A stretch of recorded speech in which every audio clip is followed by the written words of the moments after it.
I should be dressed in blue. Cause I know what it does to you. Mixed in a little night air too. The stars remember to shine. They think about it all the time. But hearts, you have to remind, you really gotta draw the line. So take my hand, baby, let's tip away from the crowd. Ain't nobody gonna miss us if we're not around. Yeah. So take my hand, baby, let's tip away from the crowd.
hii ni ya chair ya finance. Hajakujia, likely atakujia hapo kwa table ndio apewe. Okay. Sawa. Toka tu hapo tutakumbuka. Huo ni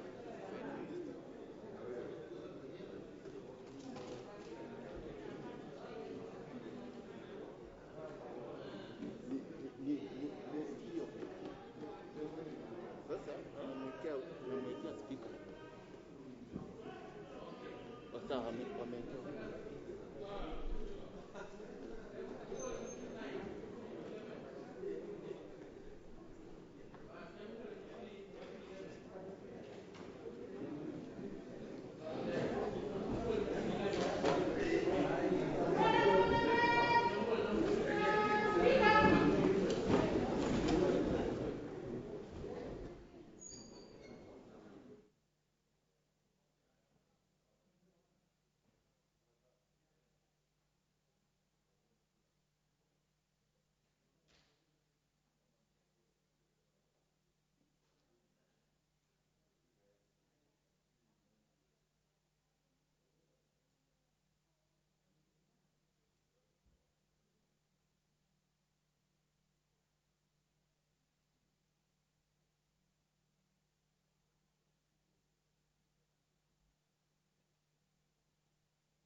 Let us pray.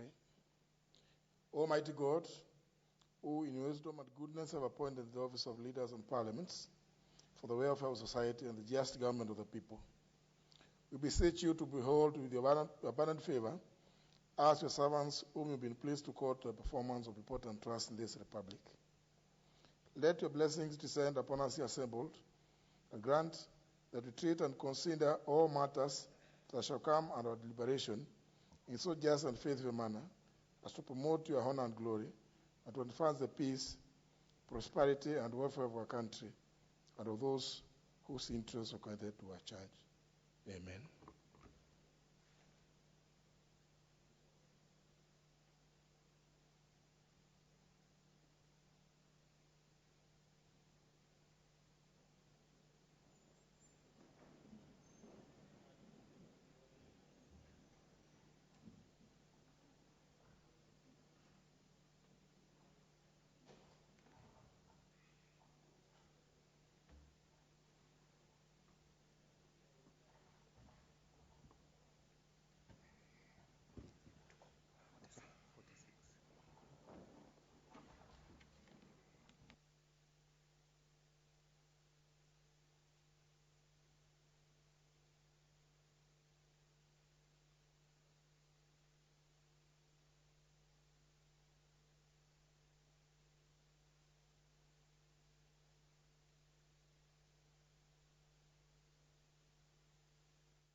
Order number 1, administration of oath. Order number 2, communication from the chair. I'll be doing a short communication a little later. Let's move on. Order number 3, messages. Order number 4, petitions. Member for Igembe Central.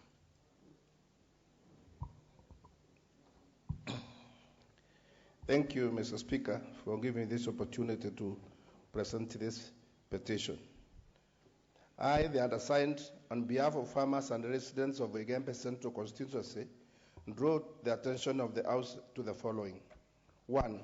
That Article 42A of the Constitution provides for the protection of the environment through legislative and other measures for the benefit of present and future generations. While Article 60 requires all land in Kenya to be held, used, and managed in a manner that is efficient, productive, and sustainable, and in accordance with the principles of sound conservation and protection of ecologically sensitive areas. 2. That further, Article 69 compels the state to ensure sustainable utilization, management, and conservation of the environment and natural resources, to encourage public participation in management, protection, and conservation of the environment, to protect genetic resources and biological diversity, and to establish systems of environmental impact assessment and environmental audit and the monitoring of the environment. 3. That several rivers and water catchments in Igembe constituency, such as Kadidi, Murera, Kalikameu, Nkanga 1, Nkanga 2, Kanunkunu, Kiroyo, Edika, Nkiri, Kalimeko, Ntonyiro, and Adindi, as well as Kanjo, Katorone, Kamare, Mwamwere, and Etwe, together with Bwadonaro and Mporoko catchment areas, have been encroached upon by lawless individuals, thereby significantly affecting river water levels downstream. 4. That the perpetual encroachment of these rivers and water catchment areas and public land have negatively affected direct users of these resources, including the Canaan Irrigation Water Project, Mwangasa Kadidi Irrigation Project, Kenya Assemblies of God, Kadidina Primary School, St. Cecilia Catholic Church Murera, Zebra Academy, and many other institutions and community projects. 5. That the encroachment poses a problem and threat to the residents of the Igembe Central constituency in the form of possibilities of drought, extreme floods, reduced afforestation, reduced vegetation cover, pollution, contamination, sedimentation, decline in water levels, decline in water quality, loss of aquatic and terrestrial habitat, disruption of naturally stable equilibrium, loss of flood attention, reduced ecological process, and other regressive effects. 6. That despite assistance from the Deputy County Commissioner in Igembe Central and his office, efforts by the Igembe Central Environmental Conservation and Protection stakeholders, as well as Kadidi Environmental and Conservation Group, to have the matter resolved by other authorities have not borne much fruit. 7. And the matters raised in this petition are not pending in any court of law in Kenya. Now, therefore, Mr. Speaker, your humble petitioners pray that the National Assembly, through the Departmental Committee on Environment and Natural Resources, do the following. 1. Investigate the matter with a view of recommending the urgent recovery and the repossession of the aforementioned rivers and the water catchments that have been encroached upon in the Igembe Central constituency in order to salvage the community's ecological resources and safeguard availability of sufficient water to the residents, and 2, make any other recommendations it deems fit in the circumstances of the petition. And your petitioners will ever pray. Presented by me, Kubai Iringo, MP Igembe Central. Thank you, Mr. Speaker. The petition is referred to the Departmental Committee on Environment and Natural Resources. Next order. Order number 5, papers. Leader of Majority. Honorable Speaker, I beg to lay the following papers on the table of the House today. Tuesday, May the 11th, 2021, in the afternoon sitting. It's quite a lengthy list. Number 1, the legal notice number 54 of 2021 relating to the public finance management, equalization fund administration, regulations of 2021, and the explanatory memorandum from the National Treasury and Planning. Number 2, the winding up of national government public funds. Number 3, bank supervision, annual report 2020 from the Central Bank of Kenya. Number 4, reports and bills adopted at East African Legislative Assembly during its special sitting held from 25th of September to 15th of October 2020 in Arusha, Tanzania. A, report of the Committee on Agriculture, Tourism and Natural Resource with stakeholders on budgetary enhancement in the agricultural sector. Number B, report of the Committee on Regional Affairs and Conflict Resolution on the report of the Council on the progress made by the East Africa Community on the development of its common foreign and security policies. Number C, the budget of the East African Community for the financial year 2020-2021. Number D, bills passed being the East Africa Community Supplementary Appropriation number 2 Bill of 2020 and the East African Community Appropriation Bill of 2020. Number 5, reports, bills and resolutions adopted at East Africa Legislative Assembly during its special sitting held on 6th to 26th of November 2020 in Arusha, Tanzania. Number A, the reports adopted and tabled being a report of the Committee on Agriculture, Tourism and Natural Resource on the on-spot assessment of the activities of the Lake Victoria Basin Commission, and second report of the Committee on General Purpose on reconsideration of the East African Community Appropriation Bill of 2020. Number B, bills passed, the Lake Victoria Basin Commission Bill of 2019, and C, bills introduced, the East African Community Livestock Bill of 2019.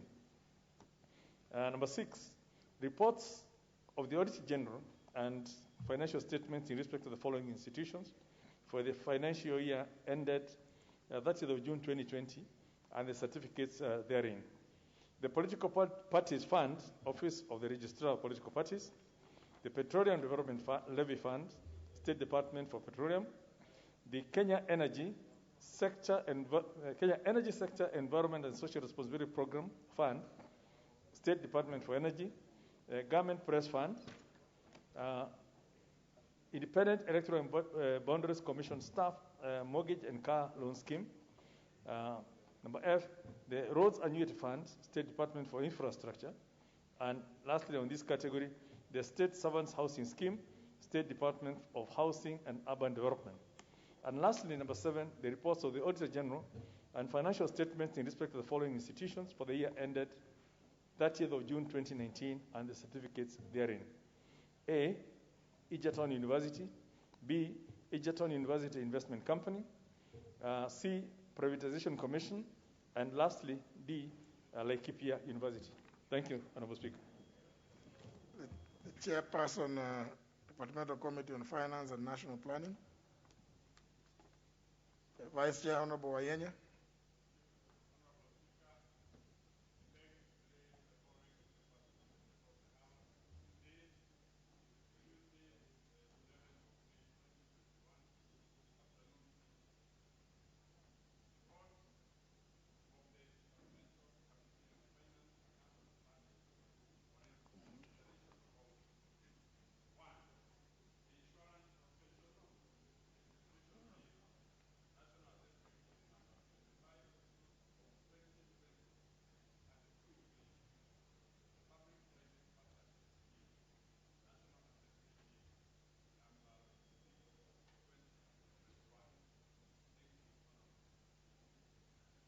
Next order. Order number 6, notices of motion. Order number 7, questions and statements.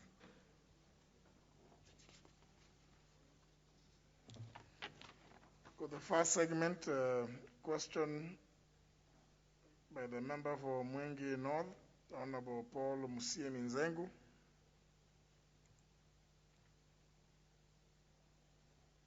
Member, you did know that you were coming to ask questions. You have been given the mic. Okay.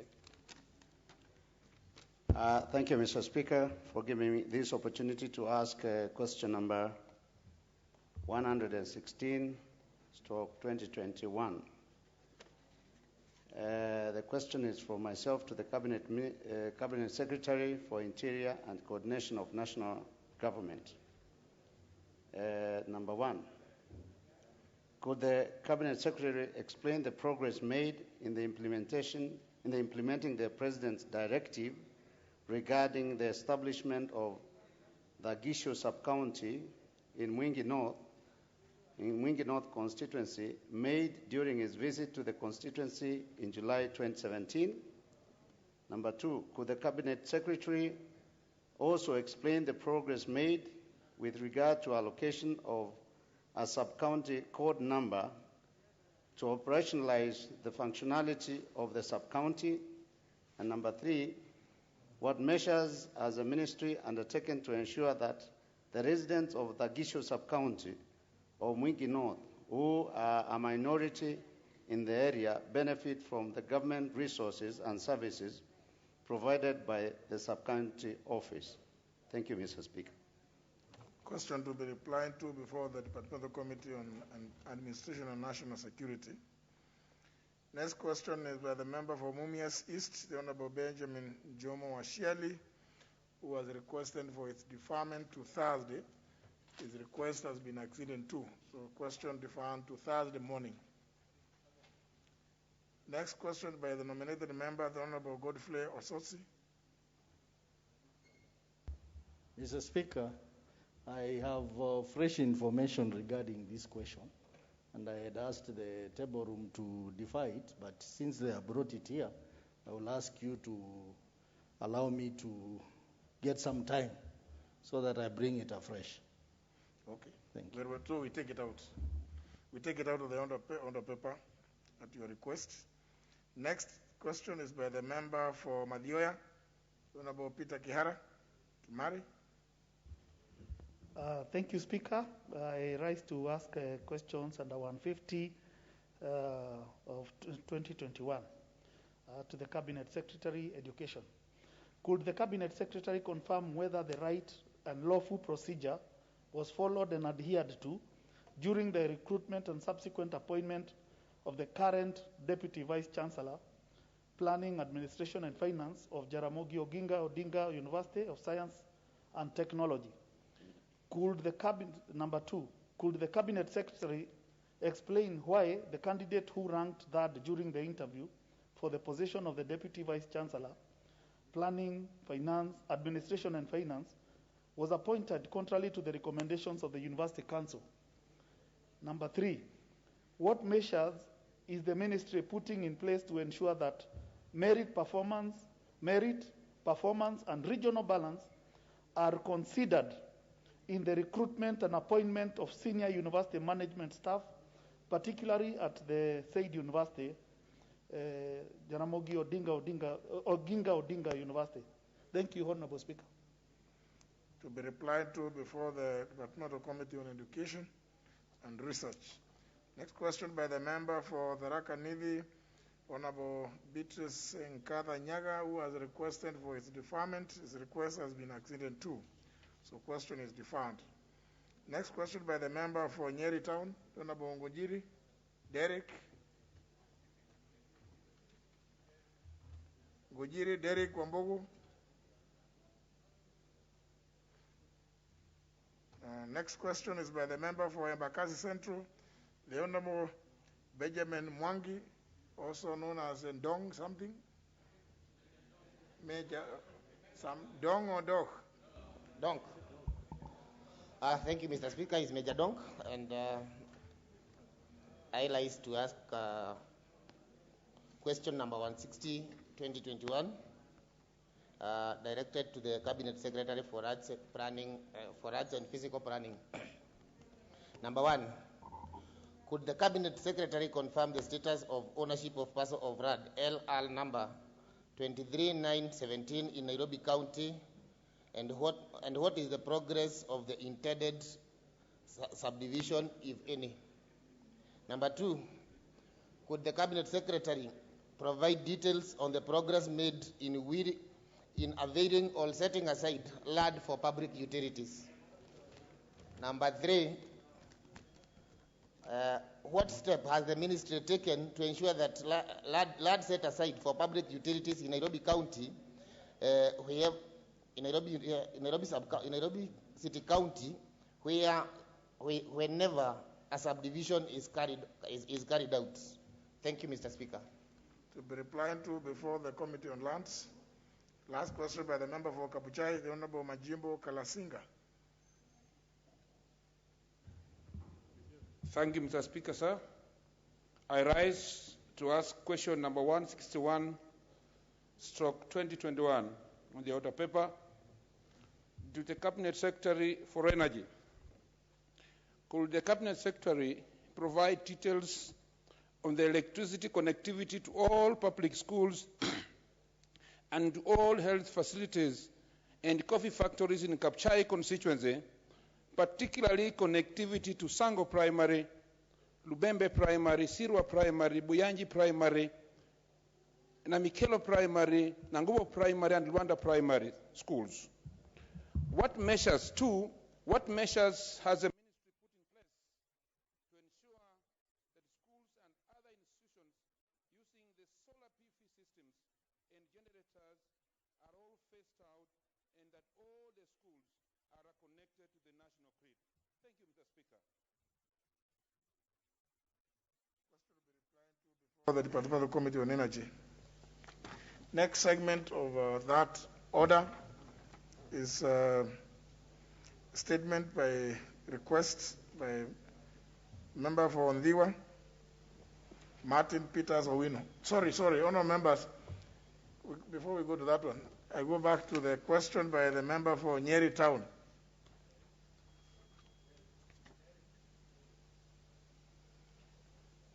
Member for Nyeri Town for the second time. Honourable members, you know, when you have your question and you don't show up, and you have not either written or to the speaker or to the clerk, or even sent any of the colleagues, or leader of majority or leader of minority, or the whips, we have no option but to drop the question. So question dropped. Honorable Martin Peters. I appreciate the time, Mr. Speaker. Honorable Speaker, pursuant to Standing Order number 44.2c, I wish to request for a statement from the Chairperson of the Departmental Committee on Finance and National Planning regarding the debt ceiling in the country, and particularly the loan amounting to Kenya shillings 262 billion from International Monetary Fund, IMF. Honorable Speaker, increasingly, Kenya risks breaching the debt sustainability measures that it is a signatory to, such as the East African Economic Convergence criteria, which set debt ceilings for the region. The Kenya government has continued to borrow more loans from International Monetary Fund and other international lenders. However, the reason listed as for borrowing funds from IMF do not promote businesses that can generate foreign exchange to help settle foreign currency-based debts. And further, it does not address the struggling small and medium enterprises, SMEs, and increasing poverty among Kenyans.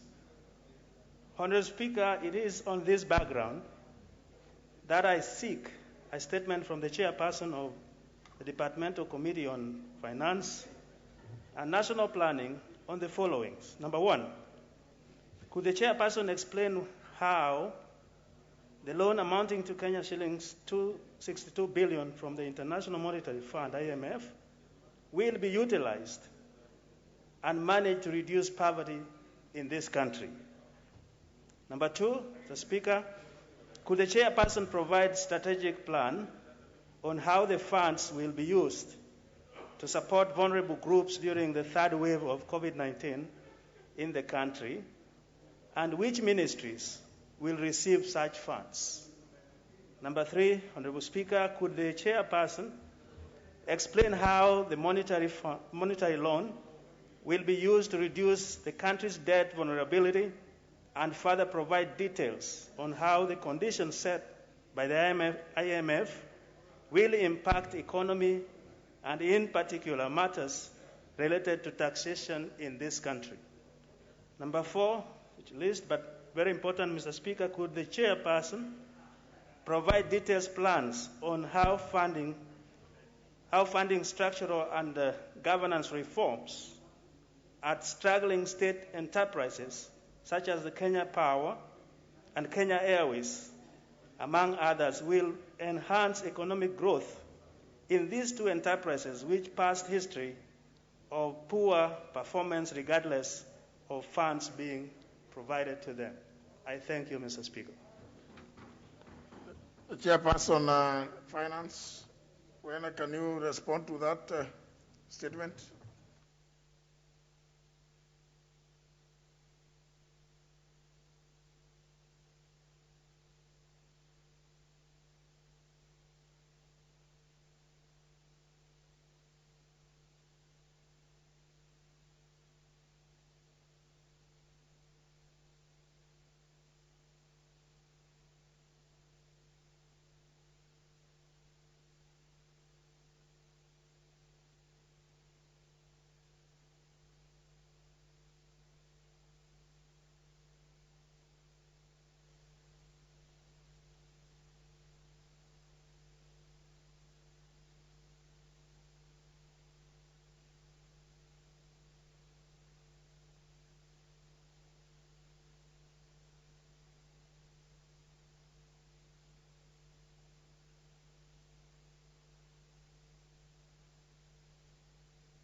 I seek from the chairperson of the Department of Ministerial Transport, Public Works, and Housing regarding heavy traffic flow in Kitengela town on the Nairobi-Namanga highway.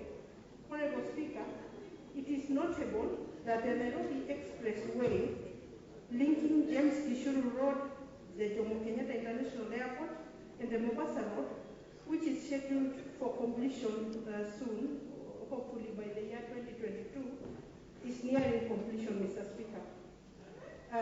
Honorable Speaker, while appreciating the several bypasses, detours, and link roads that have been constructed within Nairobi to facilitate a smooth flow of traffic, including dualling of Mombasa Road to Machakos Junction, Mr. Speaker, is an important measure taken to address traffic flow towards Machakos and its environs, Mr. Speaker. However, it is of great concern that a gridlock of traffic of 2 to 3 hours in Kitengela town have been experienced, causing inordinate delays to the road users, Mr. Speaker. Honorable Speaker, it is against this background that I seek a statement from the chairperson of the Departmental Committee on Transport, Public Works and Housing on one, what adequate measures has the ministry put in place to ease traffic and ensure a smooth flow of traffic which will be offloaded by the constructed Nairobi Expressway at the Namanga Junction into Kitengela, Isinya and its environs? Could the Cabinet Secretary consider constructing a footbridge or a flyover at the Kitengela town to facilitate the crossing of pedestrians and ease traffic flow on the highway, thus preventing loss of lives through accidents, including for school-going children? Thank you, Mr. Speaker. Well, your question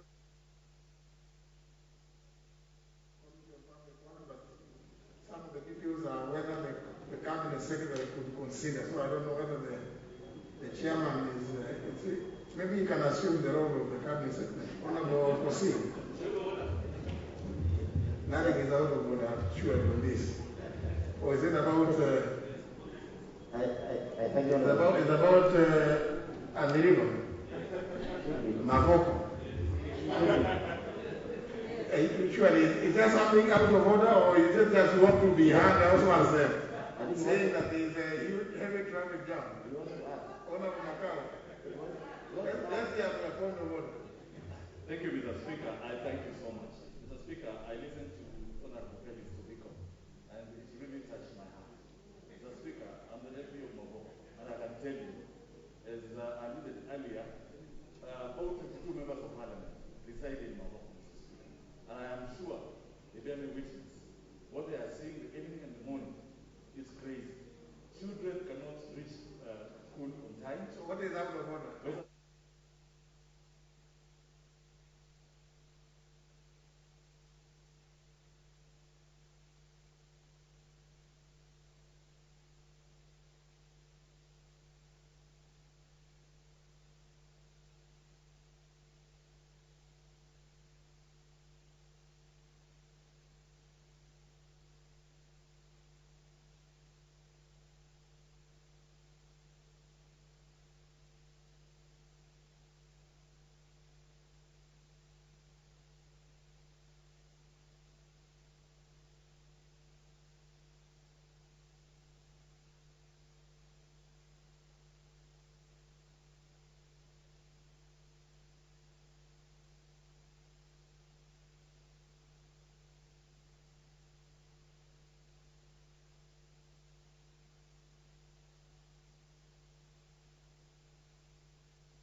of the head of public service and the principal secretary in the State Department for Industrialization directed that the Kenya Bureau of Standards to release consignments of expired edible oils belonging to one MS Master Freights Limited to MS Diamond Industries for use in soap manufacturing as requested by Master Freighters Limited. Following this order, the Kenya Revenue Authority proposed the utilization of a multi-agency team to handle the release of the consignments, which has, however, not been undertaken yet, thereby inconveniencing various stakeholders.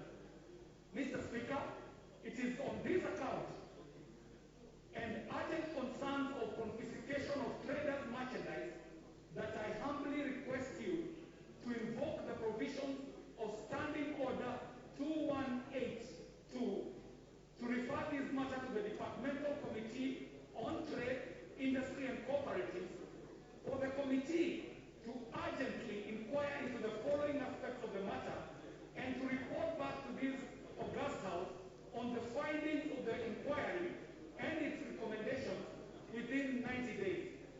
1, Mr. Speaker, to verify and obtain the physical inventory of all seized products in all affected locations and also undertake comparison of the actual physical inventory with the recorded stock, known as the book value. 2, to report on the actual physical stock count of all seized products held in various locations and compare the actual stock against the recorded count. 3, Mr. Speaker, to cause the undertaking of further tests on the seized goods stored in various warehouses around the country in light of the fact that the initial test by the government chemist revealed that some of the impounded sugar had traces of mercury and heavy metals. 4, to ascertain the measures being implemented or pursued by the government to safely destroy the contaminated goods so as to avoid the possibility of access and resale of the condemned goods by criminals, considering that the continuous storage of goods laced with heavy metals and toxic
instruction of businesses or by the agency in terms of what they form.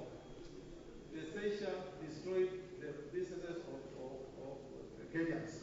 And Honorable Speaker, when you look at the issue that the seizure was deemed to establish, was to control the influx of bad sugar, import, Honorable Speaker. But what is now made of today is that the manufacturers of sugar, the farmers of the cane production in this country, Honorable Speaker, are still paying the penalty, the cost.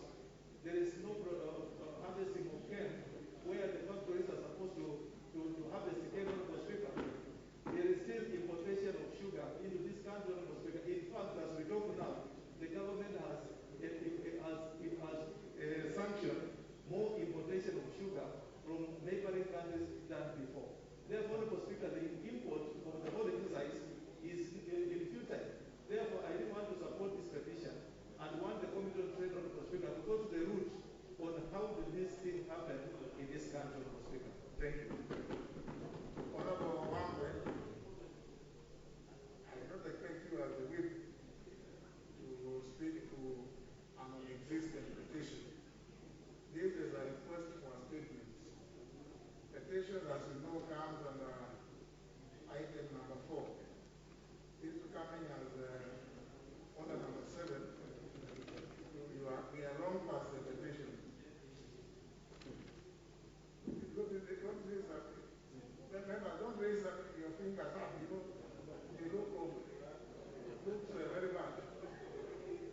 I may not be able to understand whether you are accusing me of something or.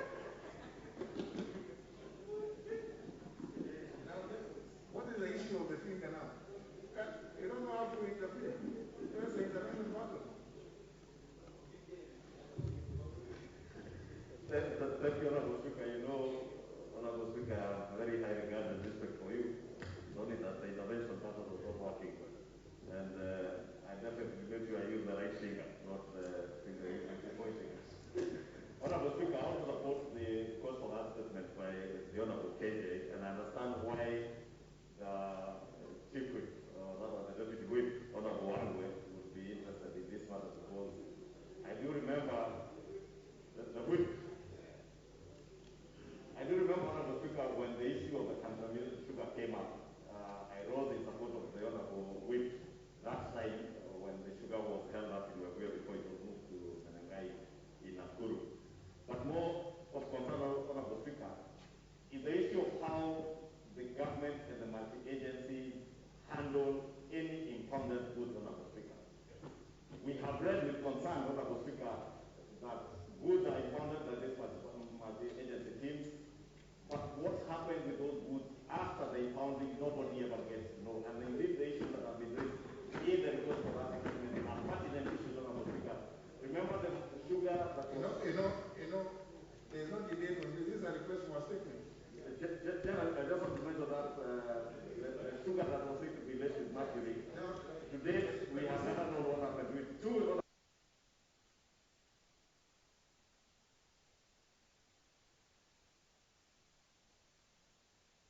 Case instance of a factory in Thika whose goods were impounded and the factory locked up. And when the case was still in court, the exhibit, Honorable Speaker, as it has disappeared when the factory was under lock and key by the DCI. Therefore, Honorable Speaker, I want to ask even the chair, in fact I was just referring to the chair here, and ask him, it's important that this matter, if he's able to even do it before the 90 days requested by the Honorable KJ, the number of goods impounded, those even destroyed by government agencies in the recent past, Honorable Speaker, have really hurt businesses and discouraged investors in this country. Therefore, it will be important, Honorable Speaker, that the chair in charge to be able to expedite with this gospel statement, probably even faster than I'm sure he can do it. Instead, we can even do it in 30 to 45 days. And maybe I was even improve him to try and do 30 days, Honorable Speaker. But he's the one who has for additional 30 days. But I've also checked, Honorable Ishoma, I've also checked on the roll of members, the 349 of you. I haven't come across any member by the name Honorable KJ. Honorable Speaker, Honorable KJ is Kerry John, who is popularly known as KJ. entire Muslim nation in the Republic of Kenya and beyond the Republic of Kenya. He is a man who is not just for his work as member of parliament for Dagoretti, but previously in the trade that he did in supporting, and which is still doing, supporting artists in this country, Honorable Speaker. During the COVID pandemic, the Honorable KJ Kerry, member of Dagoretti, member of Dagoretti, that is enough about There's a further request, yet another request for statement by the member for Ainakoi, the Honorable William Chepkut.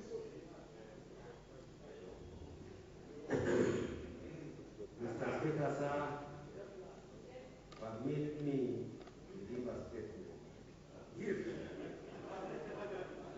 Starting order number 24. I seek to make a general statement regarding untimely death of Mr. Abraham Kipsang Kiptanui, elder of the Burning Spear, former State House controller of the late President Daniel Arap Moi, who passed on 4th April 2021. Mr. Speaker, sir, the late Mr. Abraham Kipsang Kiptanui, elder of the Burning Spear, was born on 6th July 1939. He started his primary education at Kipsaos Primary School in Elgeyo Marakwet and finished at Tambaj Primary School in Elgeyo Marakwet and later proceeded to Cheoyet Secondary School in 1961, West Pokot County. He was then admitted to Hitcherton Agricultural College to pursue a diploma in agriculture. Honorable Speaker, sir, the late Abraham Kipsang Kiptanui, EBS, was employed as a cooperative officer based in Ainakoi, was in Issue County in 1964. And later on recruited to work for the Ministry of Agriculture as an agricultural officer with ABC, Jerangani. He later worked with Farmers Training College in Bungoma and was later on recruited by the Kenya prisons as an agricultural officer in 1966. And in 1971, the late Abraham Kiptanui rose to the ranks of administrative and was assigned at the Kenya Prisons College in Nairobi and later on served at the National Registration Bureau when it was established in 1978. The late Abraham Kiptanui was appointed as a director of aerodromes in 1979, which is now known as the Kenya Airports Authority. In 1983, the late Abraham Kiptanui was appointed private secretary, State House Comptroller, serving under the late His Excellency, the second President Daniel Arap Moi. This was after the late Ngeng passed on. The late Abraham Kiptanui retired from public service in 1997. And in 2002, he went for politics and he wanted to be elected as member of parliament of Eldoret then, but he lost. Honorable Speaker, sir, permit me to thank His Excellency the President because he assisted the family and the State Controller, Kinudi Mbogo, Mbokwa, Matiangi, and Yatambai. And I wish to convey condolences to the family, relatives, friends of the late Abraham Kipsang Tanu. We assure the family of our support and may God rest his soul in eternal peace. Thank you, Mr. Speaker, sir. Well, the Honorable Cheput rose to make a statement on the standing order number 84. So please don't claim to want to rise on a point of order. It's not going to be debated. And in keeping then with that thread, let me allow the Honorable Jackson Lecomontare, the member for Samburu East, to also make his brief statements. Thank you, Honorable Speaker. Honorable Speaker, I rise to give the same statement concerning Honorable Job Lalamba. 2 days ago, Honorable Speaker, we lost a former member of this House, Honorable Lalamba. And Honorable Speaker, Honorable Lalamba was a member of this House, and he came to this House 3 times. He's a leader in our community, a respectable person. And Honorable Speaker, Job Lalamba was the very first assistant minister our place has ever got since independence. And Honorable Speaker, Honorable Lalamba was a very courageous man and a leader with respect. And he came here twice unopposed. Was a man of the people. And Honorable Speaker, I rose to condole with the family and the entire Samburu East people whom he represents. He was a member of parliament. And Honorable Speaker, I want to give my condolences on behalf of my family and the entire Samburu East to the family, and may his soul rest in peace. Thank you, Honorable Speaker.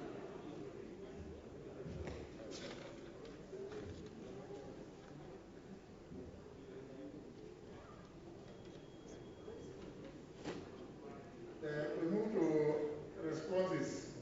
It's the chairperson of the Control Committee on Administration and National Security to respond to a request for statement by the Honorable Dr. Mohammed Duali.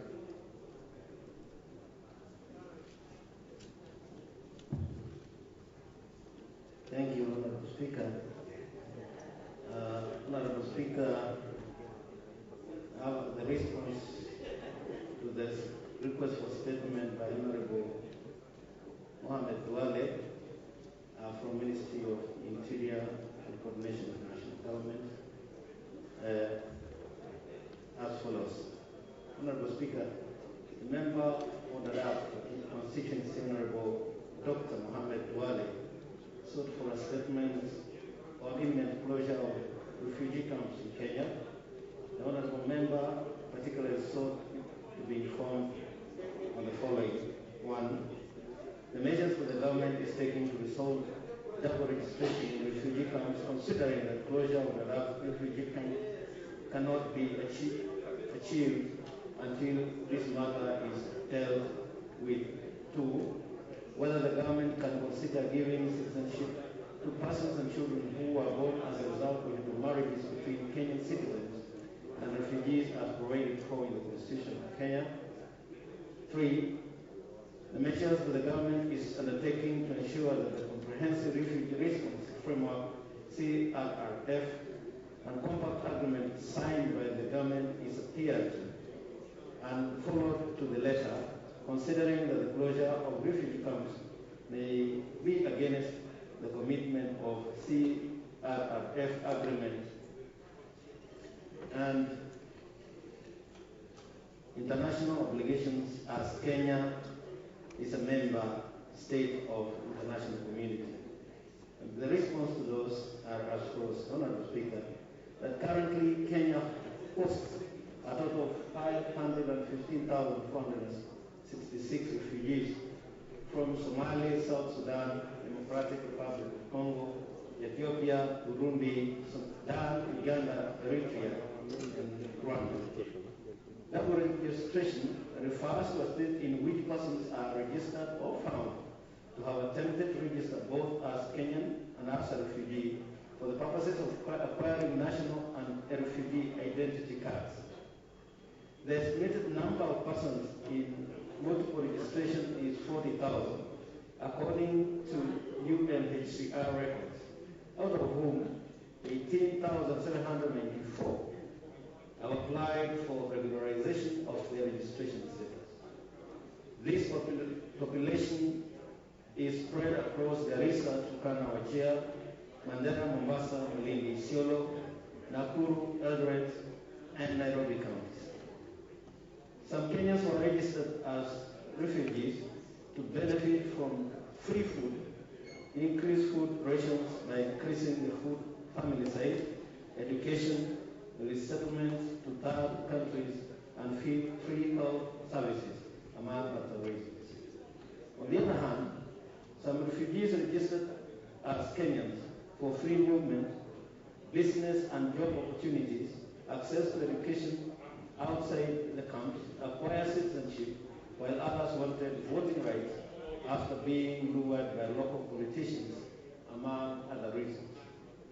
Vetting of double registered persons was conducted through committees comprised of members from Migration Department, National Registration Bureau, National Government Administrative Officers, and elders in the following sub-counties: Wajir South, Abasweni, Wajir East, Buna, Garissa, Ijara, and Fafi.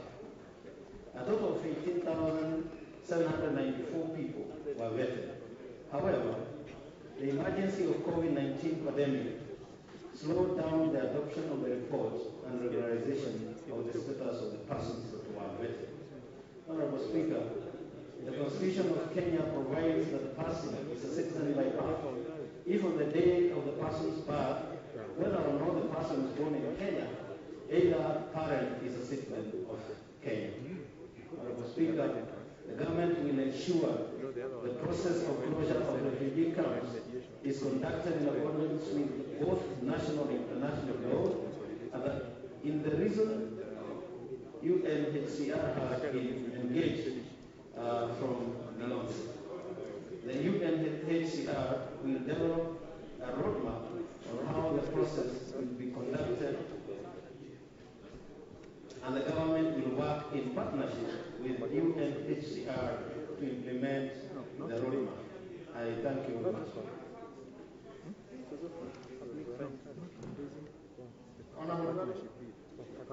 Honorable Duale, Dr. Duale, member for Dada.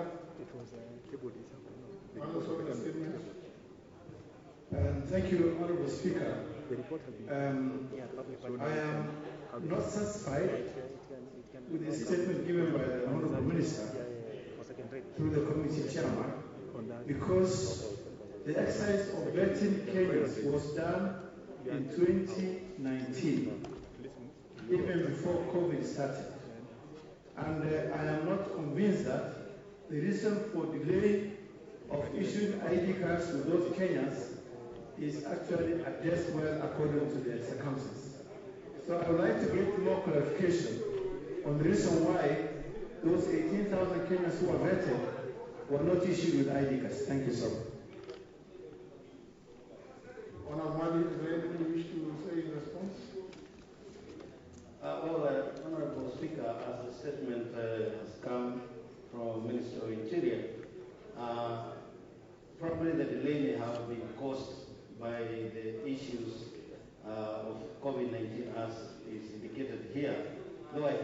said that it started before then, but then COVID-19 came in between the process. And they're saying they are on course and they are working together with you and HCR to develop a roadmap. So I expect that once that roadmap is done, then they will be able to issue the ID cards. Right. You also have to issue a second statement that Yes, Honorable Speaker, I have ready a statement regarding the killing of police officers in Kapedo area. But, Honorable Speaker, while here, I received a request from the Honorable Member who had requested for this statement, the Honorable Alois Lentoimaga of Samburu North. And he says there is some issue of insecurity in Paraguay, and he's attending to the same. And he's requesting that we defer this to the time when he's here, because he wants really to get first-hand reply and also be able to intervene where he's not satisfied or otherwise. And this I'll probably seek for direction from yourself, Honorable Speaker.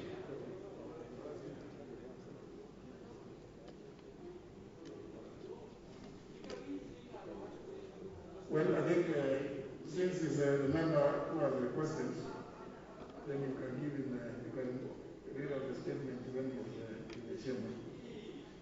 There is a request by the chairperson of the Departmental Committee on Energy, and also another request by the Committee on Delegated Legislation. Who is moving those requests? Who is this? Thank you. Vice Chairman? Yes. Very well. Honorable Chief. Thank you, Mr. Speaker. Request for extension of the period for consideration of the statement as requested by Honorable Abdul Swamad Sharif, MP Mbita constituency, to the Joint Committees of Energy and Delegated Legislation. Honorable Speaker, as you are aware, upon a request by Honorable Abdul Swamad Sharif Nasir, MP member from Mbita constituency, on 25th March 2021, pursuant to Standing Order 218, Section 2, on the matter of petroleum pricing parameters used by Energy and Petroleum Regulatory Authority, was referred to both the Departmental Committee on Energy and the Select Committee on Delegated Legislation to undertake a joint inquiry. The inquiry is on the pricing parameters used by the Energy and Petroleum Regulatory Authority, EPRA, in determining the maximum wholesale and retail petroleum prices in the country, and to report back to the House within 30 days. In a joint sitting of the two committees held on Tuesday, 13 April 2021, the committees resolved to seek an extension of the period under which the committee is required to present its report to the House by further 60 days. Some of the issues that led to this resolution, Mr. Speaker, include: 1. Seven members of the Committee on Delegated Legislation are also members of the Justice and Legal Affairs Committee, who are holding joint sittings with Senate Justice and Legal Affairs Committee on the Building Bridges Initiative, that is BBI report, currently before the House for consideration. 2, Mr. Speaker, that 7 members of the Committee on Delegated Legislation, who also are the members of Justice and Legal Affairs Committee, will be vetting the proposed Chief Justice.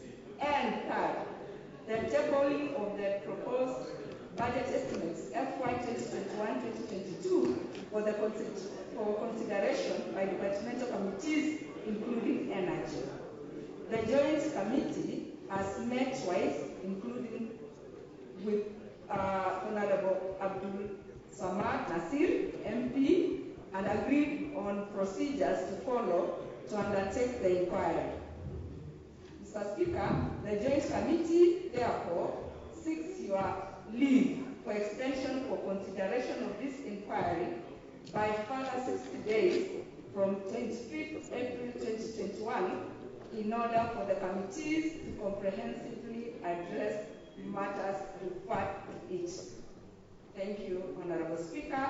Signed by the Chair, Honorable David Kikaria MP, co-chair of the Joint Committee, and read by the Vice Chair of the Energy Committee. Thank you, Mr. Speaker, sir. Is that the request for a statement? Extension of time. No, was it that request? Is it were you inquiring into some petition? There was an inquiry which was made by the MP for Vita to actually look at the pricing of petroleum. Is what a statement? Yes. Okay. Yes, Mr. Speaker. Because if it is a petition, I will not allow you. No, not a petition. You have to take the leave of the House. But if it's a statement, I'll grant you the extension. Thank you, Mr. Speaker. Taken. Yes. Then there was the other one indicated from the Committee of Delegated Legislation. What do they want to say? The Chair and the Vice Chair are both absent, not desiring to be present. The Honorable Kamket, the Honorable Janagua, both Chair and Vice Chair have taken leave.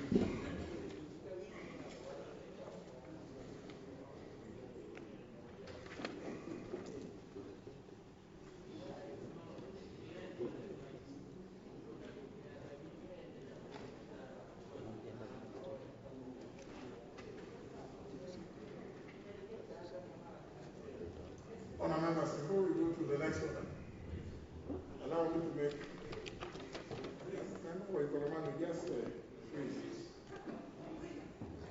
even that one who is walking like a rolling buffalo. No, don't sit down. The Honorable Kwe. Yeah, you know here.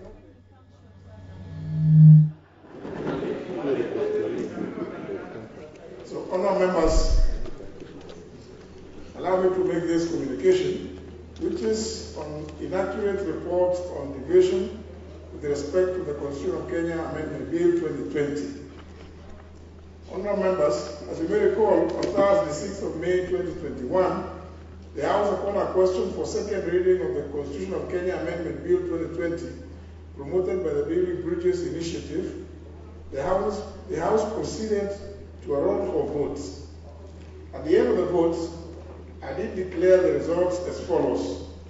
Ayes 235, nays 83, abstentions 2.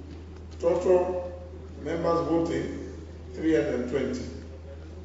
Honourable members, you may also recall that for the first time, and in furtherance for the provisions of Part 28A of Standing Orders, Conduct of Proceedings in Exceptional Circumstances, I permitted members who could not attend the sitting physically to vote virtually. As well observed, it was evident that our staff faced some challenges with regard to recording of some votes that were cast virtually, especially where the voice of the members present virtually was not clearly audible. The slight challenge was likely to affect the correctness of the results as declared then. In this regard, honourable members, and pursuant to the provisions of Standing Orders identified regarding correction of errors following a vote, I wish to report to the House that upon further verification of the actual video recording of members who voted virtually, it was determined as follows. 1. The member for Trans Nzoia County, the Honourable Janet Nangago, who was initially counted as having voted yes, did not actually participate in the virtual voting. 2. There were further errors in tallying the total votes for the nays, which resulted in a variation of 2 votes. Honourable members, the errors which affected the results declared with respect to the ayes and nays votes have since been brought to my attention by the Clerk of the National Assembly. I hasten to affirm that, as a Speaker, it is my duty to ensure that the records of the House are correctly and accurately captured and reported at all times. I therefore wish to announce that the correct tally after confirmation of the vote in question was as follows. The ayes 234 and not 235. The nays 81 and not 83. Abstentions 2. Total votes cast 317. Honourable members, allow me to take this opportunity to also speak to the conduct of members taking part in the virtual sittings of the House. When the House amended the standing orders to provide for virtual participation, the intention of the House was to ensure that no member desirous of partaking proceedings of the House on any matter is excluded on account of not being physically present in the House. Indeed, Part 28A of the standing orders is explicitly clear on virtual proceedings. I wish to remind all members that the August House is a house of rules and that every member has a duty to observe the rules of procedure and decorum. Suffice to say that the role of a legislator is hallowed, and therefore it ought not to be exercised in multiplicity with third parties at any one time.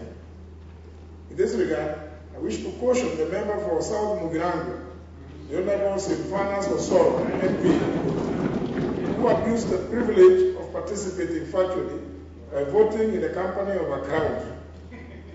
This conduct was not in keeping with the decorum of the House. While I permitted the clerk to record his votes, let it be clear to the House that neither such manner of voting nor the conduct of the Honorable Osoro shall be permitted in subsequent virtual proceedings. In view of the foregoing, honourable members, and pursuant to the provisions of Standing Order 75, I've directed the clerk to make the necessary corrections to the records of the House to reflect the corrections I have made. The House is accordingly thus informed. Thank you very much.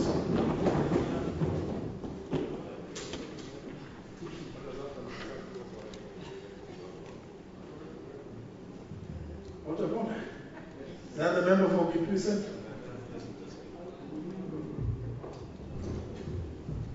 Yeah, thank you very much, Honorable Speaker. Honorable Speaker, I want to raise a matter which is related to your communication. And is a matter of great concern to me. Before I do that, Honorable Speaker, let me thank you for putting the records straight. I know you are at liberty not to change those figures, but because this is a house of records, Honorable Speaker, you've done the right thing to make sure that the records are straight. But related to that, Honorable Speaker, even as you announced those numbers, the 235 for the yes and the 83 for the no, Honorable Speaker, honorable members of this House, there is an honorable member of this House who was at the same time tweeting saying that members have been bribed with 100,000 shillings. This is public knowledge, Honorable Speaker. It is in the social media. It is being aired in the FM stations, Honorable Speaker. And Honorable Speaker, members of this House are all honorable members. They have been elected by Kenyans. That means, Honorable Speaker, every member has an equal chance of saying yes or no.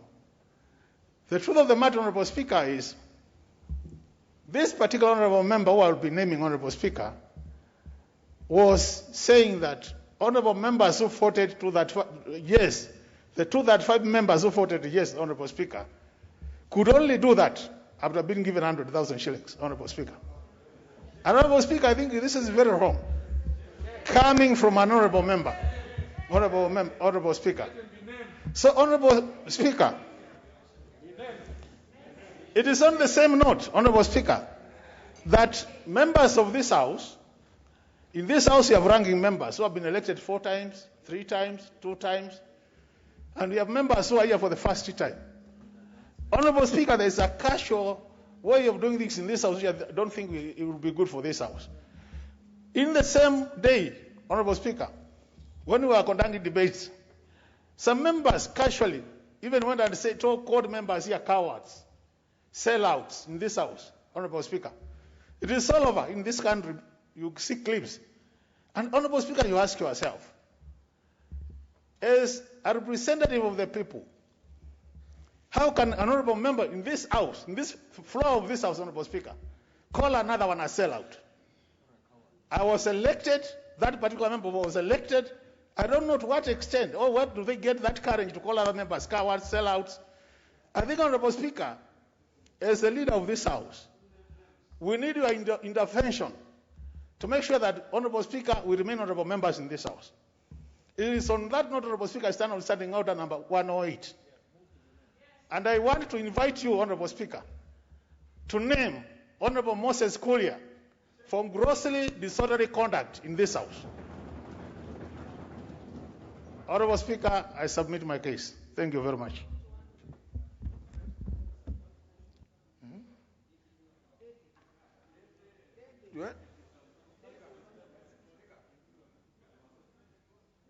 Honourable members, that is a weighty matter.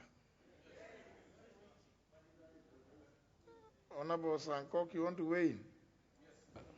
Honorable Speaker, it was shameful and uncalled for, especially that because I voted yes and I belong to a political persuasion where the honorable member who claimed that we receive 100,000. And Honorable Speaker, I voted with my conscience. And I did vote yes, and I will still vote yes if it was reintroduced today. Not because of bribes. And I don't think any member in this House was offered 100,000 to vote in any way, Honorable Speaker. So, Honorable Speaker, as the leader of this House, I call upon you to protect the integrity of this House. And, Honorable Speaker, we need to punish such wayward characters who, Honorable Speaker, are out to taint the name of this Honorable House, Honorable Speaker. There is no way all these members can be elected and just come here and vote for a constitutional amendment bill based on maybe being bribed. I'm 100% sure that no member here that can even be bribed by any countable amount of money, Honorable Speaker, cash, Honorable Speaker, to vote on such a very important weighty issue, Honorable Speaker. Honorable Speaker, when I saw that tweet, I had just voted, Honorable Speaker. And if it was not because of the respect that I had for you, I will have used my crutches, Honorable Speaker, as weapons of mass destruction, Honorable Speaker. Because it was really very pathetic. Because already it was on social media while we were still here in this House, Honorable Speaker. So I beg, Honorable Speaker, that to give direction, Honorable Speaker, let honorable members who behave dishonorably be punished in this House, Honorable Speaker. Thank you. Honorable Amalo. Thank you, Mr. Speaker, for this opportunity. Mr. Speaker, this is a House of Records. I remember in the last Parliament, a similar incident happened. Mr. Speaker, I was on Citizen TV on Monday, and we were discussing matters of BBI referendum. And we were with Honorable Bodan Kainan. And I was so surprised. Honorable Kolebu Koistani, the MP for Soi, he came out clearly that members were moving around with money to bribe people, and he was approached. And because he was on the national TV, we wanted him to substantiate. And we gave him a caution that this might land you in the Committee of Privilege, because such matters are not allowed, and as per our standing orders. And he was very confident, Mr. Speaker. So it was not just the issue of Honorable Kuria alone. Honorable Koistan has been on record. Honorable Dindi Nyoro have been on record. Maybe they're not aware of the standing orders. And it's your responsibility, Mr. Speaker, to maintain the dignity of this House. Maybe they said it out of ignorance. And if they cannot substantiate, Mr. Speaker, our standing orders are very clear. They should be put on defense. And if not, because a precedent had been set, they should be named, Mr. Speaker. I thank you. The dignity of this House must be maintained. We are elected by the people, and we must have respect for each other. This is a house of debate, And this is House of Voting. I thank you. Honorable Leader of Majority.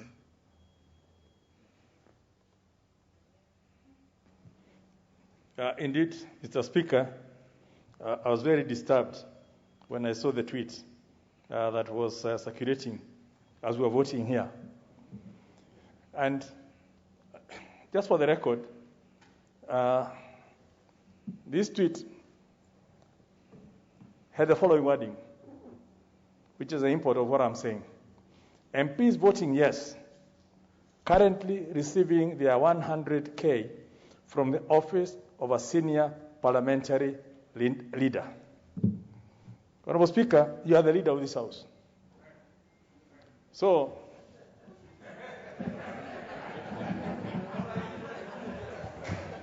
we know you are seated here with us. I was seated here. Honorable Barry was seated here. Honorable, my whip was here, deputy whip was here, and, Junet was here. So, by implicating, for the common man out there, they know the leader of the House is the Speaker. So, these people have not only brought the leadership of the House into disrepute, but have actually made some very serious insinuations that bring dishonor to the office of the Speaker of this House. If the chap had been very clear that they were receiving from the whip, then we'll be dealing with the whip. But by actually saying senior parliamentary leader, there's only one senior in this House, and that is yourself, Honorable Speaker. So these people require to be disciplined so that at least we have some decorum in this House. And that this looseness and trying to get some political mileage out there, cheap political mileage, against the leadership of this House and honorable members ought to be stopped. I also had the member for Ndia, the Honorable GK Kariuki, addressing his constituents and trying to justify why he voted no, because he could not join the people who are being bribed. So, again, it's the kind of thing that we are actually being told. Kenyans are looking at us, that the only reason we voted yes is because we were bribed. And yet, members were committed. They stayed here until midnight. And nobody was ever approached. Nobody was induced. And indeed, allegations are that the inducements were more to say no than to say yes. But that's unfounded. We don't know. But in terms of the people actually putting it on record and sending it onto the whole world, because these tweets are global. They're accessible. It's only just not bringing disrepute within Kenya, but internationally. That the Parliament of Kenya is a parliament where, for members of parliament to vote in a certain direction, they go for inducements in the office of the senior leader of the House. That is as serious as it can get, and we need to take serious action commensurate with the offense. Mr. Speaker, I support that the Honorable Kuria should be named, and all those who have ridden on his coattails should follow in the same coattails as they exit the House. Honorable John Bundy. But honour members also, I can say it's the thrust is to go by standing order number 108. So again, it is up to you to use it. Honorable Bundy.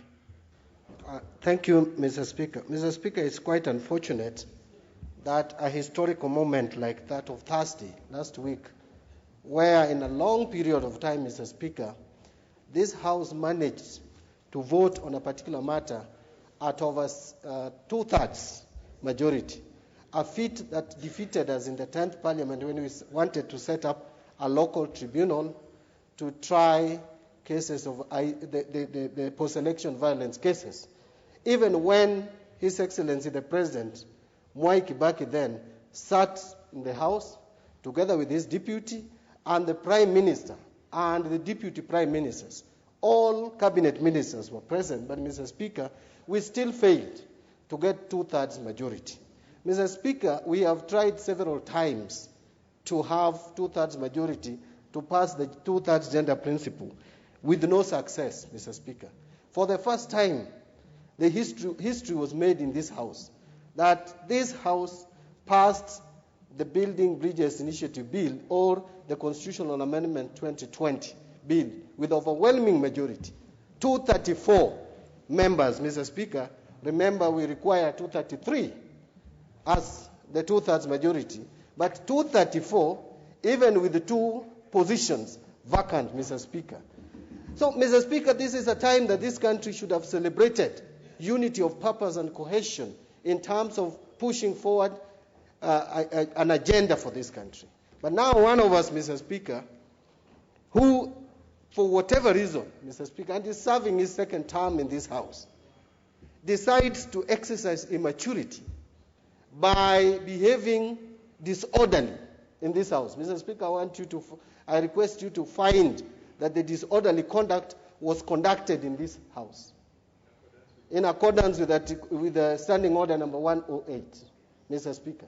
And Mr. Speaker, we should not let this continue, because I don't know whether these members who make unsubstantiated claims have understood why this House is called August House, Mr. Speaker. We are demeaning the dignity of this House. We have put it to its lowest. And Mr. Speaker, a number of times we make unsubstantiated claims in this House about our colleagues, and then we are let to go scot-free. Mr. Speaker, I think for the first time, I want to plead with you to find the member to be disorderly and name him, and then I would request another member to move a motion so that this House can make a resolution to have this member suspended from the House as a first offense of this nature. Moses Kuria, Mr. Speaker. Because, Mr. Speaker, we cannot tolerate this. And Honorable Kimunya actually said, you are the leader. No. I think all of us in leadership stand indicted, because he said a senior leader in the House. Mr. Speaker, you are there, the leader of majority and myself, and the entire leadership from both sides, Mr. Speaker.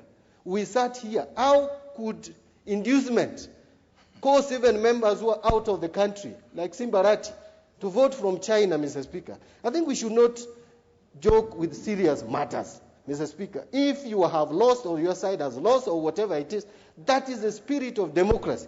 I have been in this House and I've lost so many votes here, Mr. Speaker. From 2008, there are so many votes we have lost here. Some we have even fought physically after losing, Mr. Speaker. But you cannot scandalize your colleagues for no reason. In fact, when we were taking the vote, Mr. Speaker, another person from the media house called me that members were being intimidated, they were being induced. Mr. Speaker, you cannot intimidate a member. You can issue a party position on a matter.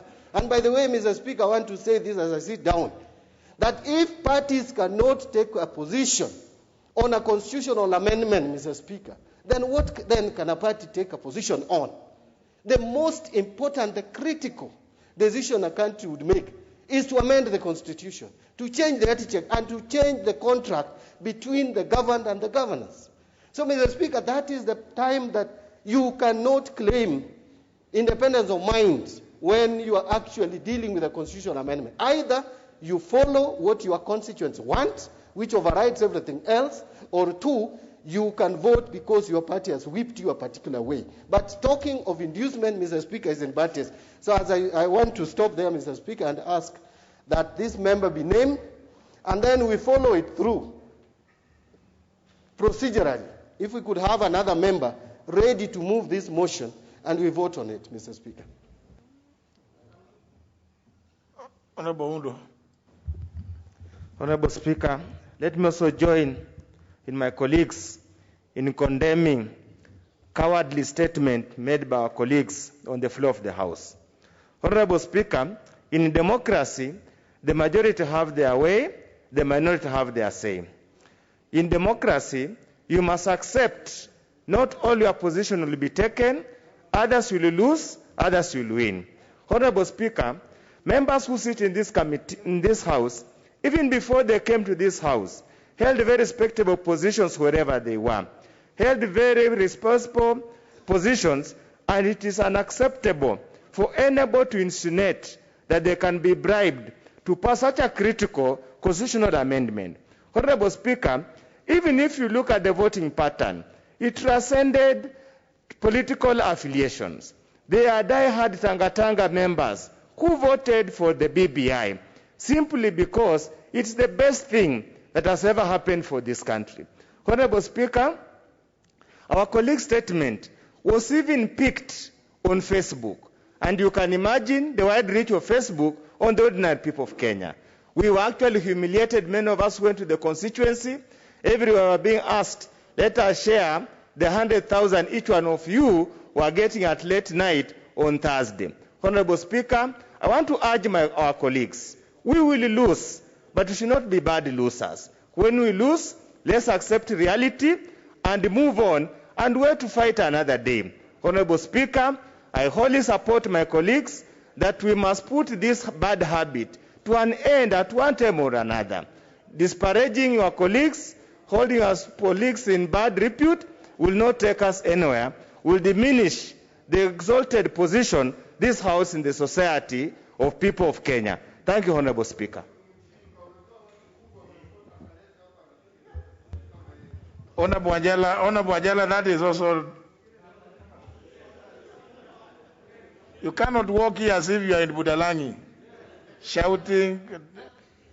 The member for Funyula is also on his feet. I mean, it looks like the Honorable Ajala has gotten tired of being in Parliament. I think because you can't walk in here as if you are in a fish market. I mean, surely.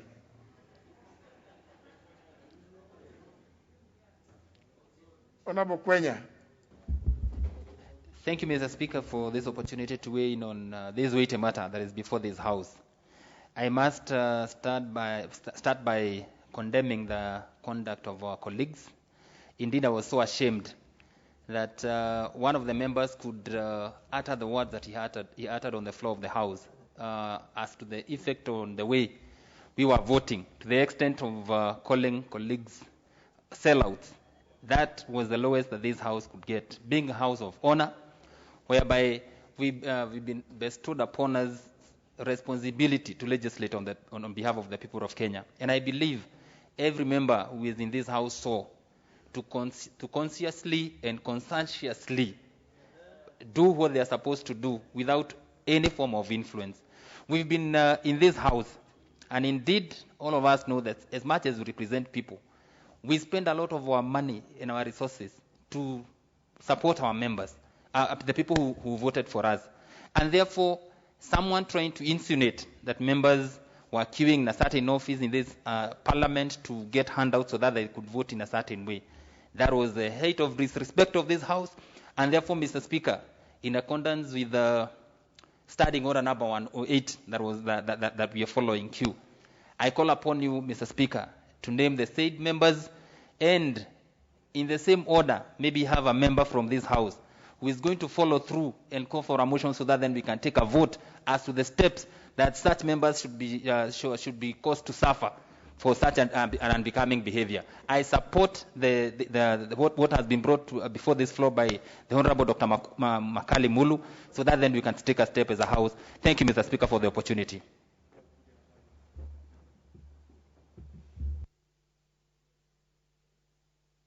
Honorable Soti. Mr. Speaker, thank you for the opportunity. Also join my colleagues to say this is a house of honor and this is a house of honorable members. So I think it's not right for a few of us to come on this in this house and make allegations which they cannot substantiate. And in the same light that Honorable Makali has called upon the House to name the Honorable Moses Kuria, I also would wish Honorable Member for Kiharu, Ndindi Nyoro, to also be named, because he stood up in this House and called us sellouts, he called us cowards, and he called us traitors. I think this is more serious than even what Honorable Moses Kuria would have written.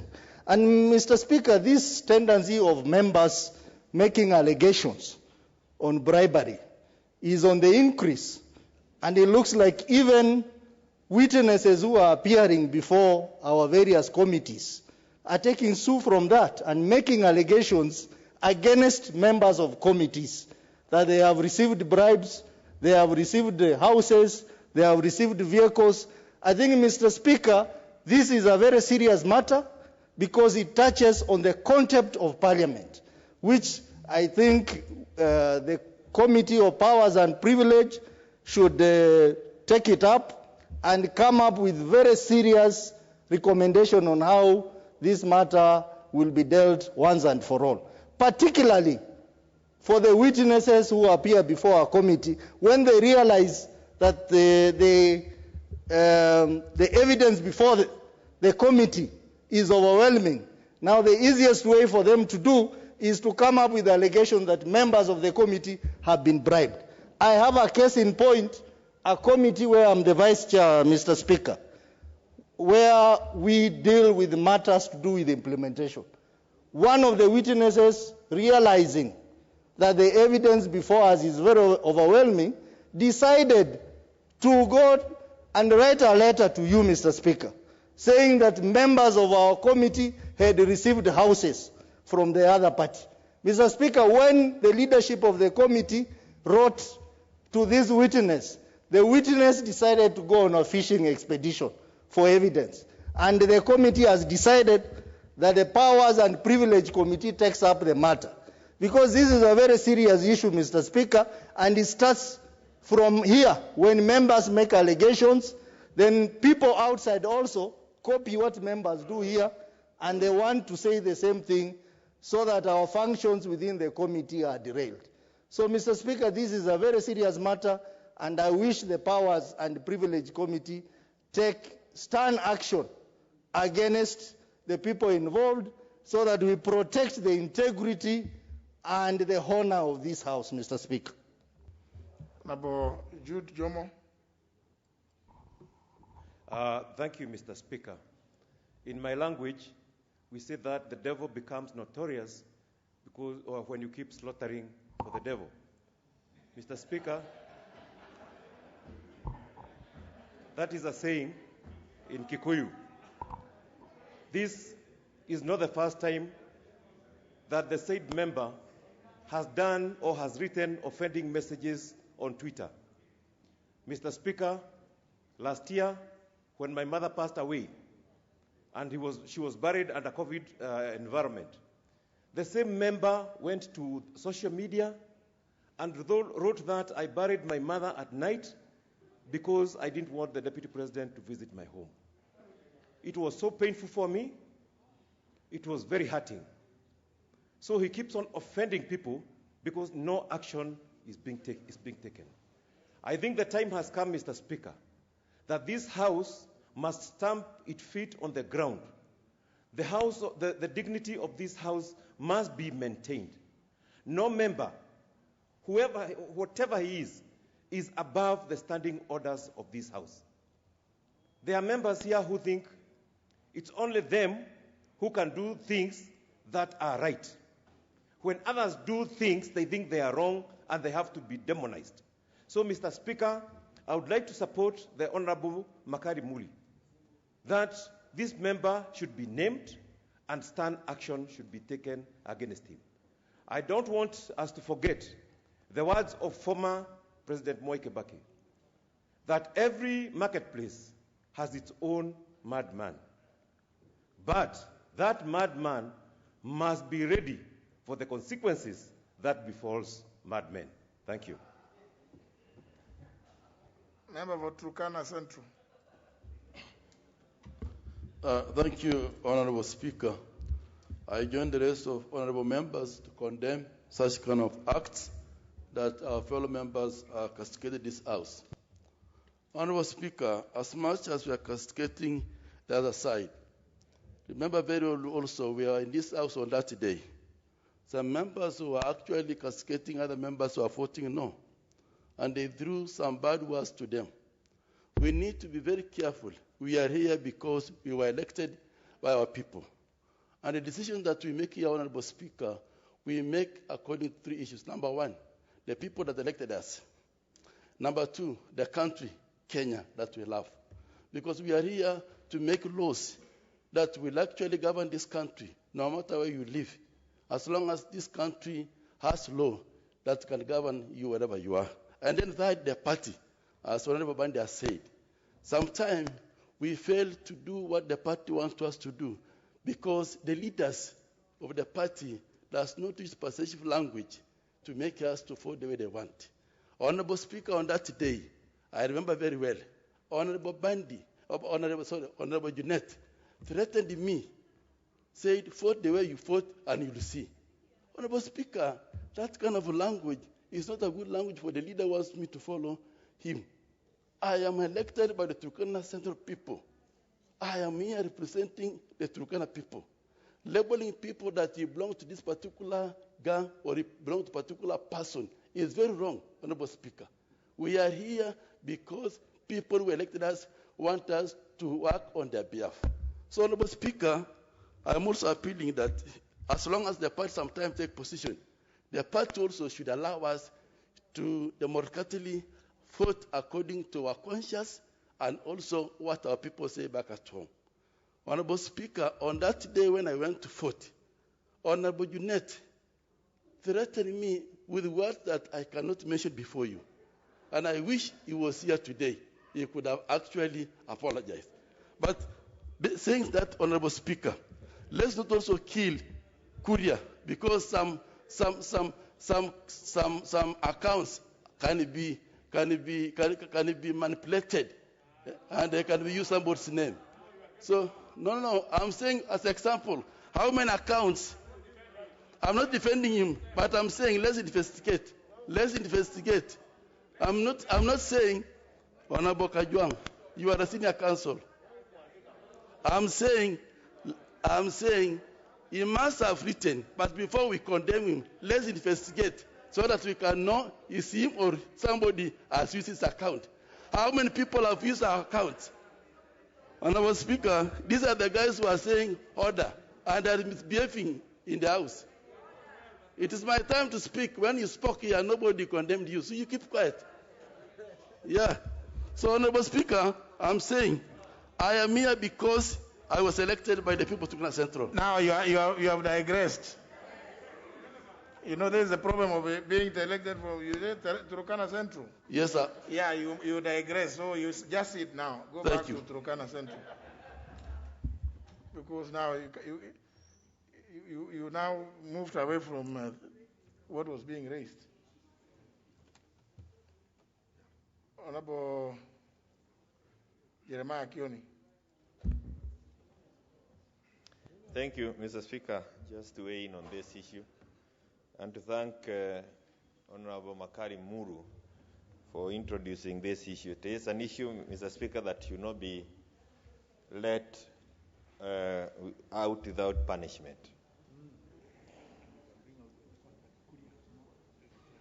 And it is important, Mr. Speaker, just to, without answering the member for Turkana, to say that the person who is being the subject of this debate has not retracted.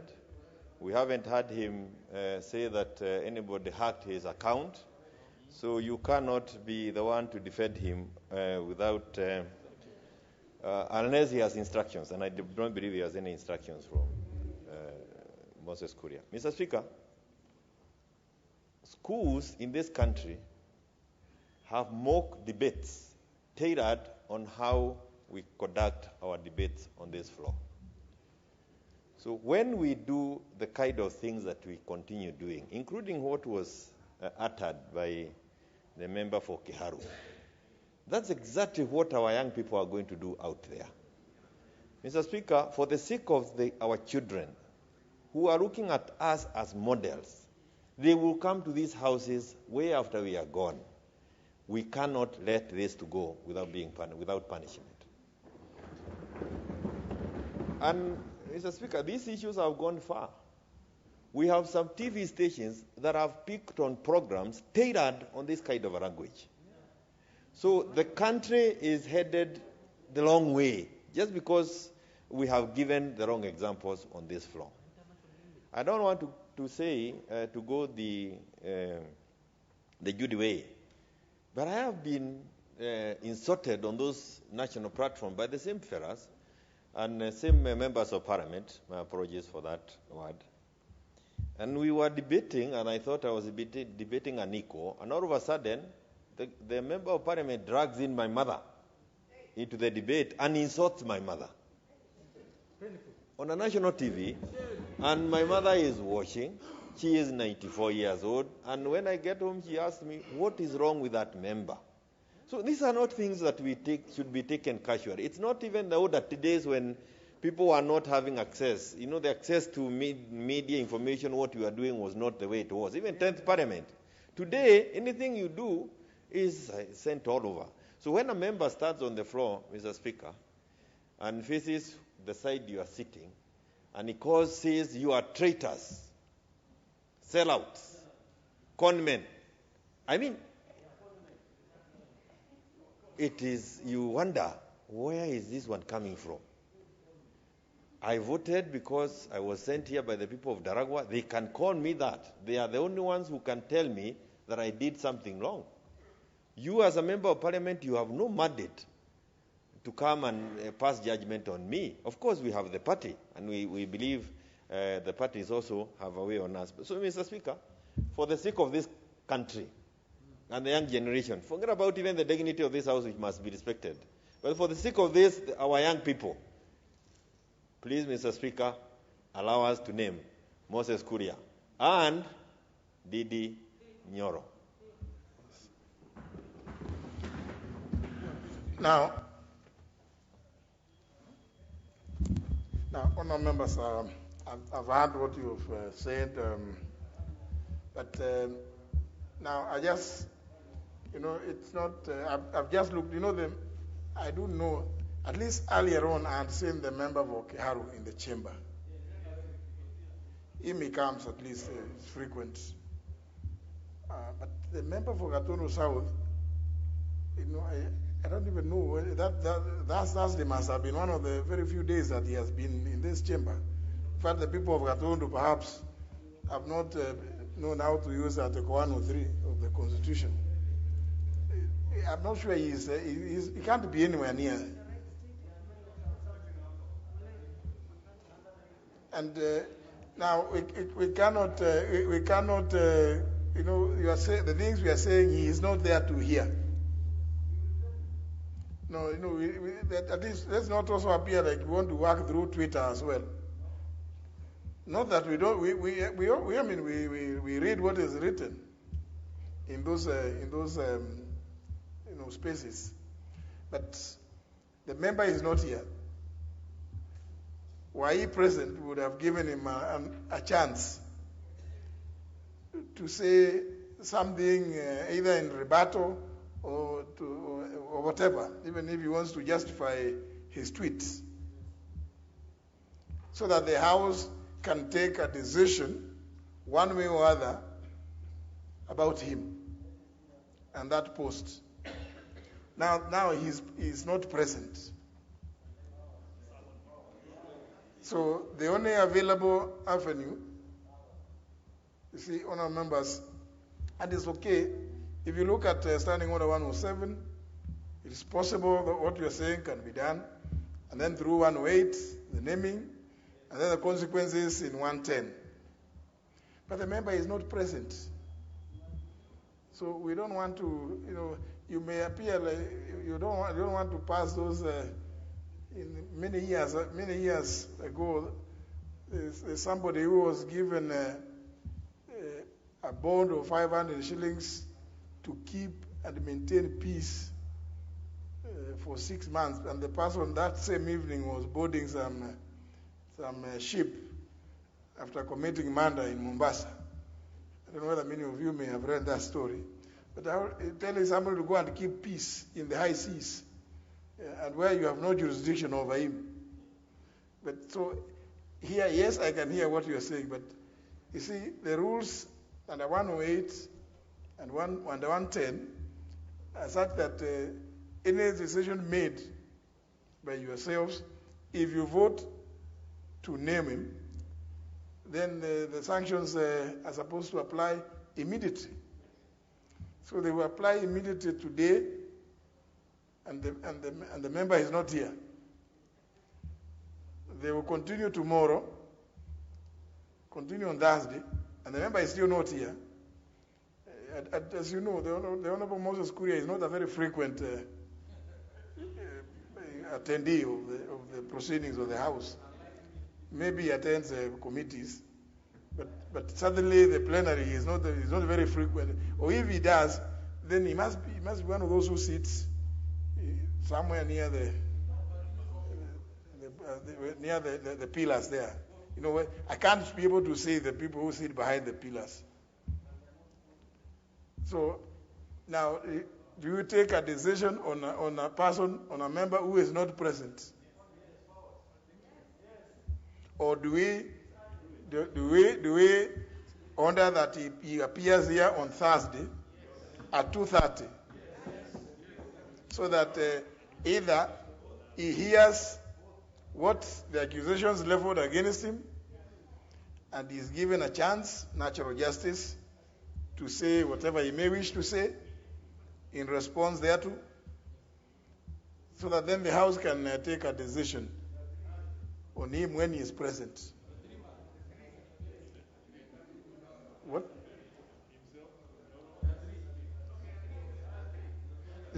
Who? The Honorable Moses Kuria, the Honorable Didi Nyoro. No, we cannot, the House cannot deal with those which are said in TV stations on our members. If I recall what the Honorable Chris Wamalo said, is that they were debating somewhere in some TV station and certain things happened. See, that was in a TV station. You know, and that's the danger of going to these talk shows with some of those members. You need to know where they spend their night, the previous night. Because you could find yourself in engaging with somebody who has some interesting influence. You know? So, tweet. So there is Muhammad Ali, Moses Kuria, and Didi Nyoro. The order is that the three should be present, are hereby directed to be present in Parliament on Thursday, 13th at 2:30 p.m. So that at least, you know, in fairness, that everybody be given a chance to be heard. Even them, they have a right. They say even the devil has a right, isn't it? So even them, nobody has condemned them. Let them be here so that they will hear what it is that the other colleagues are saying. But just to caution, what has just been said by the Honorable Jeremiah Kioni, honorable members, you may say what you want to say about your colleague, but remember you are also a member of this same institution. So you call your colleague whatever name, you know, that they are like this or they are like this. The people out there will never know the difference between yourself and that other one. So the damage you cause is not just to your colleague whom you may be pointing an accusing finger at. You are causing greater damage to the institution of Parliament and specifically to the National Assembly. So I think, honourable members, let's just have some element of decorum. Why is it that you are called honourable if you cannot respect your colleague? I mean, just a way to show that you are not actually, you don't deserve that title of honor. So please, let's just treat each other with decorum and fairness. You may not like what somebody, the Honorable Bandi has said or what he says, but please allow him to say it. You also get your chance to say what you want to say, but in a manner that is respectful. So The orders are given that the three, the Honorable Moses Kuria, the Honorable Didi Nyoro, and the Honorable Mohamed Ali of Nyali, be present here in the chamber at 2:30 to hear the accusations leveled against them by their fellow colleagues.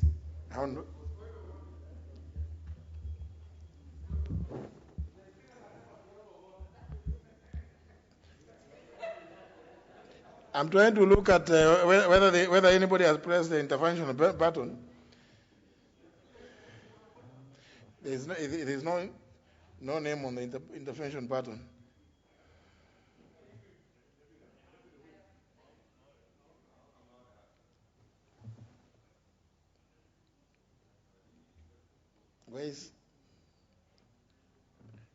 Why are so many interventions? Honorable Anthony Luoch, Honorable Speaker, I had placed this before, but now that you've given me this chance, I just want to thank you for your wisdom because, Honorable Speaker, we must remember that as offensive as our colleagues may have brought this House is bound by the Constitution, and the right of access to justice is now firmly part of our Constitution. Mr. Speaker, I had the occasion about 7 years ago when the Honorable Opio Wandai was thrown out of the House for gross misconduct. And I'm aware, Honorable Speaker, that this is a power that this House and yourself use very sparingly. And this is one of those incidences in which I think it would be justifiable, but not until they have a right to be heard. And I just wanted to thank you for that wisdom that they get that opportunity. Thank you. Deputy Whip. I also wanted to record my thanks to your ruling, Mr. Speaker, and also to remind the historic incident whereby you agree with your colleagues, and what you have agreed, something happens, members can turn against what you have agreed. And then in that fury, you can puke ones like the ones we had here, 1976. When in the House of Commons, when they were calling the Tyson of the Apes, Michael Ezotine agreed on a pairing kind of arrangement during a vote. He was conservative and he had agreed with somebody in the Labour side that he would not participate, he would abstain. Then he did not abstain, and they lost the vote by 1. Out of that anger, there has been an historic incident which he did. He came forward and carried the mace. And that's why he got the nickname of Tyson of the Apes, having lived with some apes somewhere. Now, Mr. Speaker, this is a conduct. If not punished thoroughly, it will bring the entire institution into disrepute, like the way it has been done by one member consistently talking about other members as if he is not one of them, or he knows he is one of them. But he has climbed that tree and he wants it cut. That, Mr. Speaker, we agree with you. They need to be here. They need to be punished. I remember there was a time also we had discussed the same Muhammad Ali, and you are the one who rescued him. Now, since it seems like it is a habitual bad manners, this time I think, Mr. Speaker, we beg you not to let him off the hook, plus the others. Thank you. Now, this Honorable Sauti. Thank you, Mr. Speaker. Mr. Speaker, I want to thank you for that ruling. And Mr. Speaker, when I came in, I was a bit irritated. Mr. Speaker, at your age and my age, we have now very big and mature children. And we have been leaders, Mr. Speaker. We have been in this house for quite some time. Since 1997, that's over 20 years. We are men of integrity. But someone to bring us down in a day, it really hurts. Mr. Speaker, I came when I was very younger. That's why you saw me looking on the other side. This the man, if he was here, maybe you would have seen something different. He cannot keep on scandalizing members of parliament. Mr. Speaker, I agree with your ruling. Because he is not there, there's nothing we can do. But, Mr. Speaker, this is very painful. Very painful to some of us. Gentlemen.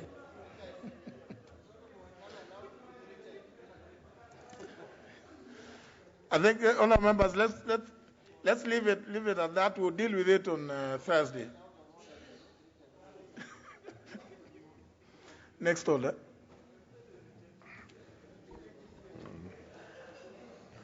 Order number 8, the Central Bank of Kenya Amendment Bill, National Assembly Bill number 10 of 2021. First reading. A bill for an act of parliament to amend the Central Bank of Kenya Act and for connected purposes.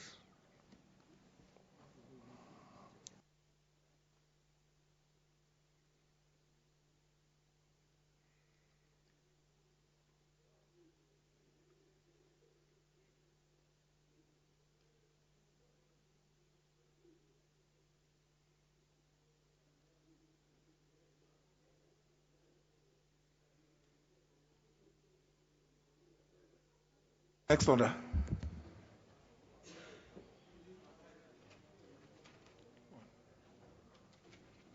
No, that bill automatically, without question put, is referred to the Departmental Committee on Finance and Planning.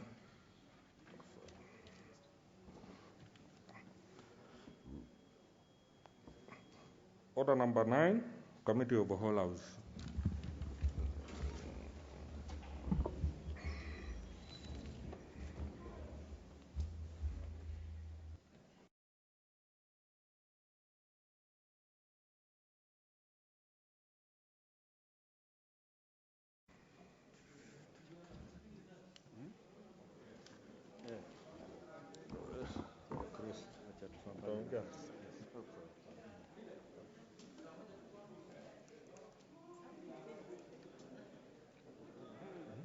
Kidogo sio?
Order, order. Members, we are now in Committee of the Whole House to consider the Public Fundraising Appeals Bill, National Assembly Bill number 66 of 2019.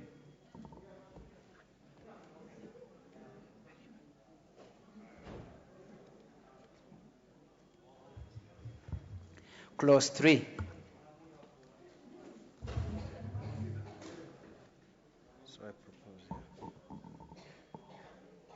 I propose the question that Clause 3 be part of the bill.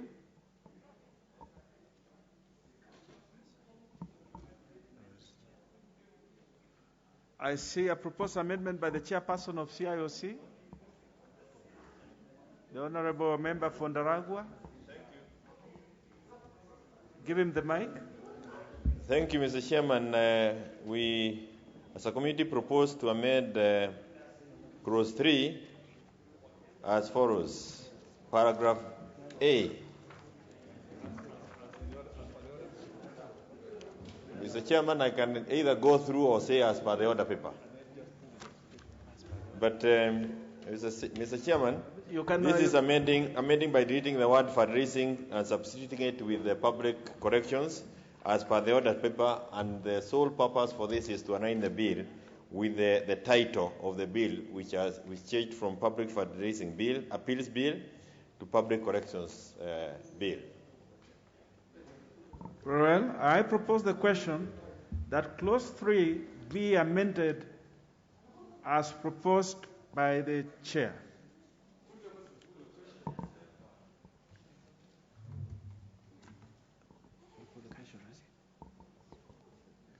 I now put the question that Clause 3 be amended as proposed by the Chair. Will as members of that opinion say aye? Will as members of a contrary opinion say nay? The ayes have it. I now put the question that Clause 3 as amended be part of the bill. Will as members of that opinion say aye? Will as members of a contrary opinion say nay? The ayes have it. Part 2.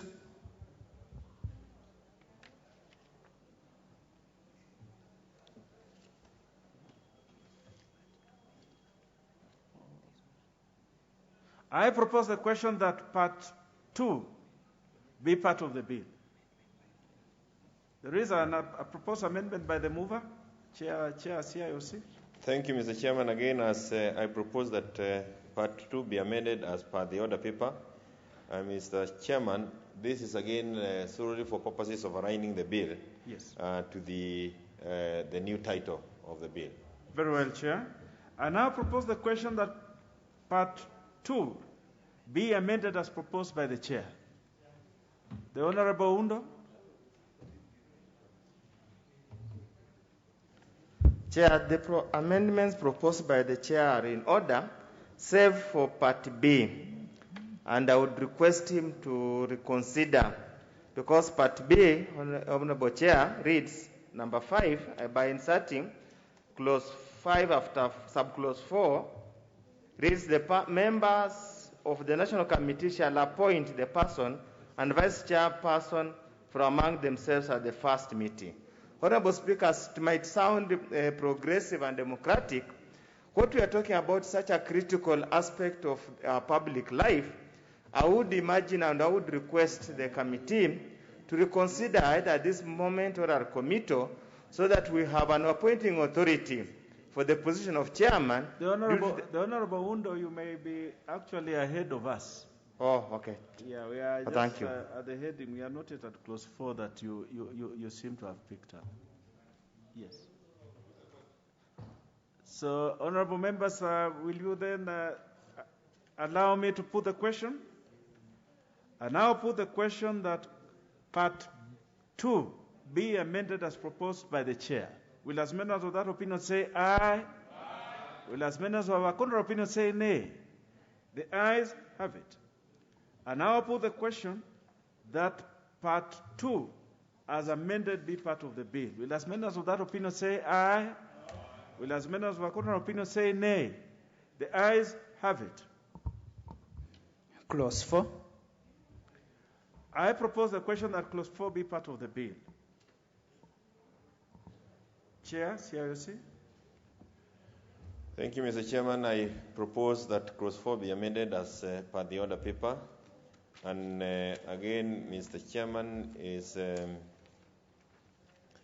the rationale is to change the name of the committee responsible for public corrections to Public Corrections Committee, as proposed, again in keeping with the changed title of the Act.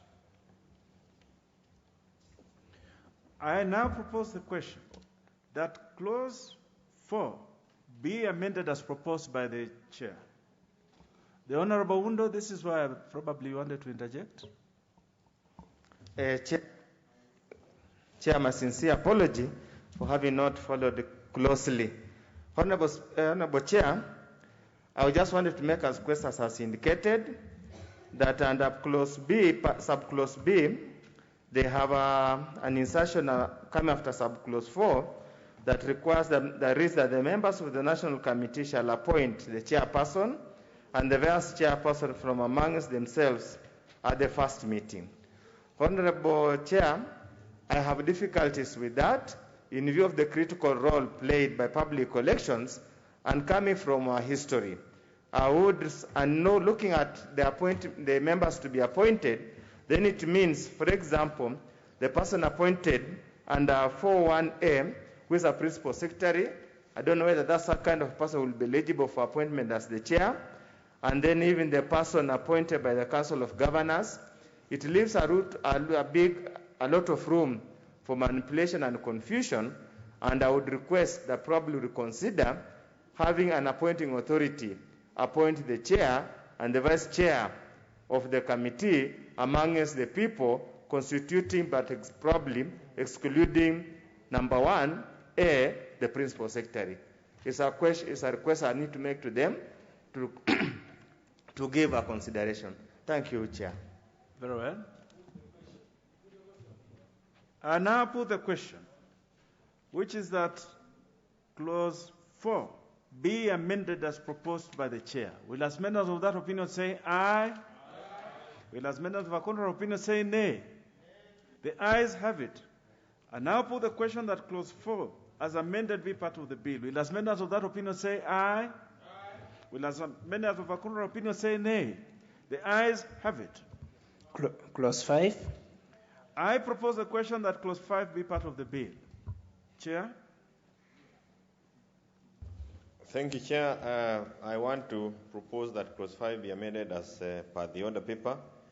And the reason, Mr. Chairman, is that the implementation of the bill at the county level should be done by the authority and not the executive committee, as we had done before. That is the reason why we have proposed the amendment.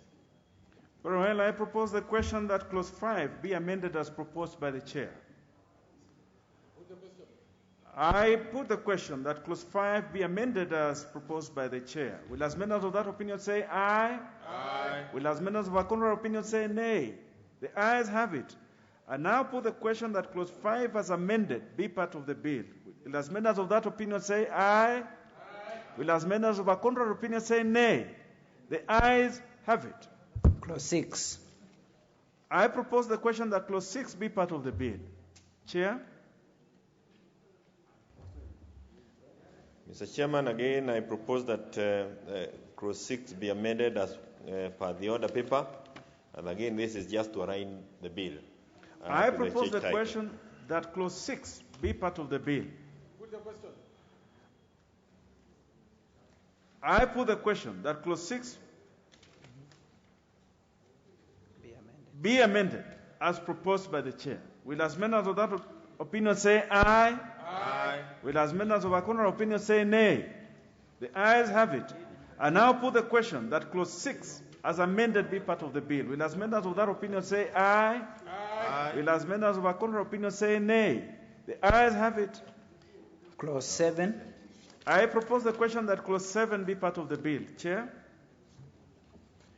Mr. Chairman, thank you again. Another technical amendment, again, to just align the clause or to align the referencing to be in line with the changed title of the bill. I propose the question that clause 7 be amended as proposed by the chair. And now put the question that clause 7 be amended as proposed by the chair. Will as members of that opinion say aye? Aye. Will as members of a contrary opinion say nay? The ayes have it. And now put the question that clause 7 as amended be part of the bill. Will as members of that opinion say aye? Aye. Will as members of a contrary opinion say nay? The ayes have it. Clause 8. I propose the question that clause 8 be part of the bill. I now put the question that clause 8 be part of the bill. Will as members of that opinion say aye? Aye. Will as members of a contrary opinion say nay? The ayes have it. Clause 9. I propose the question that clause 9 be part of the bill. Chair? Mr. Chairman, again, I propose that the clause 9 be amended as per the order paper, and this is for purposes of introducing clarity into that clause. I propose the question that clause 9 be amended as proposed by the chair. Put the question. I put the question that clause 9 be amended as proposed by the chair. Will as members of that opinion say aye? Will as members of a contrary opinion say nay? The ayes have it. I now put the question that clause 9 as amended be part of the bill. Will as members of that opinion say aye? Aye. Will as members of a contrary opinion say nay? The ayes have it. Clause 10. I propose the question that clause 10 be part of the bill. Chair? Mr. Chairman, to clause 10, we propose that it be amended as per the order paper, again to align it to the changed title of the bill. I propose the question that clause 10 be amended as proposed by the chair. I now put the question that clause 10 be amended as proposed by the chair. Will as many of that opinion say aye? Aye. Will as many as of a contrary opinion say nay? The ayes have it. I now put the question that clause 10 as amended be part of the bill. Will as many as of that opinion say aye? Aye. Will as many as of a contrary opinion say nay? The ayes have it. Clause 11. I propose the question that clause 11 be part of the bill. Chair? Thank you, Mr. Chairman. I propose that clause 11 be amended as per the bill. And Mr. Chairman, the reason is that referring to planning and social development, that carries to ministry. So we needed to ensure that we were specific to the ministry. And that's why we have dropped the word planning and left it with social protection. I propose the question that clause 11 be amended as proposed by the chair. Chair. The Honorable Sangok?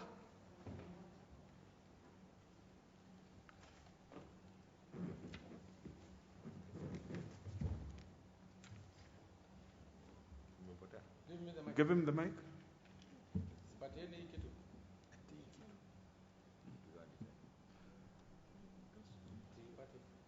You can give him the next one. Try to give him the next one. Give him the next one. Give him the next one. No. Okay. I don't know why we align the bill to ministries, and I will actually ask the chair to reconsider this one because we do change ministries so often more than the bill. I think the bill is for prosperity, and we'll find that the ministry that is now in charge of labor and social protection was once the Ministry of Labor, East Africa Cooperation, and so on. So if it is only because of the ministry, I don't think we need to change. Thank you, Chair. Well, the Honorable Undo.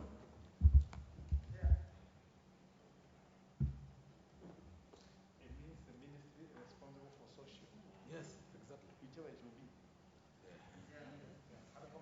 It's not working. Responsible. Ministry responsible. The members, we seem to be having a bit of technical problems with issuing the mic. Yeah, thank you, Chair. Chair, again, the import of the changes is to imply that the only purpose we do public collection, known as Harambe, is for social protection. Many times we do Harambes for many other development activities, community development activities. And I think by the word use social protection would essentially kill the spirit of Harambe. We would request, again, the chair to really reconsider, because social development encompasses both social protection and the actual development that is known in this particular part of the world. Thank you.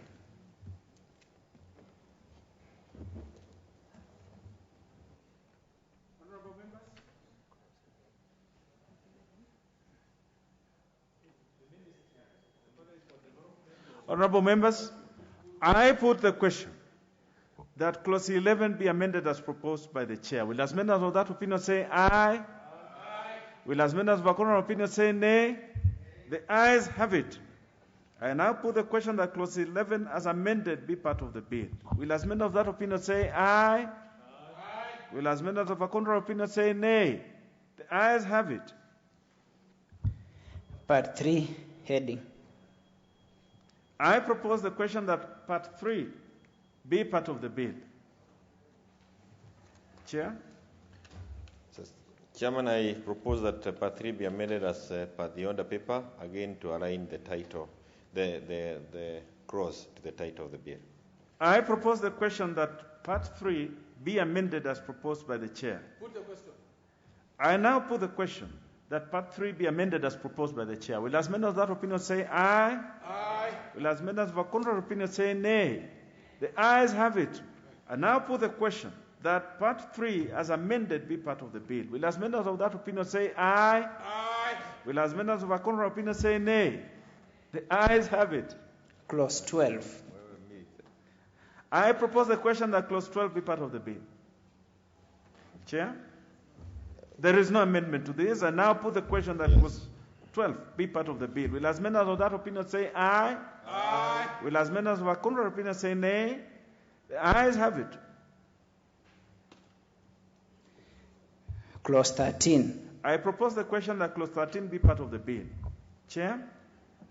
Thank you, Mr. Chairman. Again, as I propose clause 13 be amended as per the order paper, technical, just to align to the title of the bill. I propose the question that clause 13 be amended as proposed by the chair. Put the question. And now put the question that clause 13 be amended as proposed by the chair. Will as members of that opinion say aye? Aye. Will as members of a contrary opinion say nay? The ayes have it. And now put the question that clause 13, as amended, be part of the bill. Will as members of that opinion say aye? Aye. Will as members of a contrary opinion say nay? The ayes have it. Clause 14. I propose the question that clause 14 be part of the bill. There being no amendment to this, and now put the question that clause 14 be part of the bill. Will as members of that opinion say aye? Aye. Will as members of a contrary opinion say nay? The ayes have it. Part 4. I propose the question that part 4 be part of the bill. Chair? I propose that part 5 be amended as per the order paper to align it to the title of the bill. Part 4. Chair? Not 5. Sorry, Mr. Chairman, part 4 of the bill be amended as per the order paper to align it to the new title of the bill. I propose the question that part 4 be amended as proposed by the chair. Put the question. And I'll put the question that part 4 be amended as proposed by the chair. Will as members of that opinion say aye? Aye. Will as members of a contrary opinion say nay? The ayes have it. And I'll put the question that part 4 as amended be part of the bill. Will as members of that opinion say aye? Aye. Will as members of a contrary opinion say nay? The ayes have it. Clause 15. I propose the question that clause 15 be part of the bill. Chair?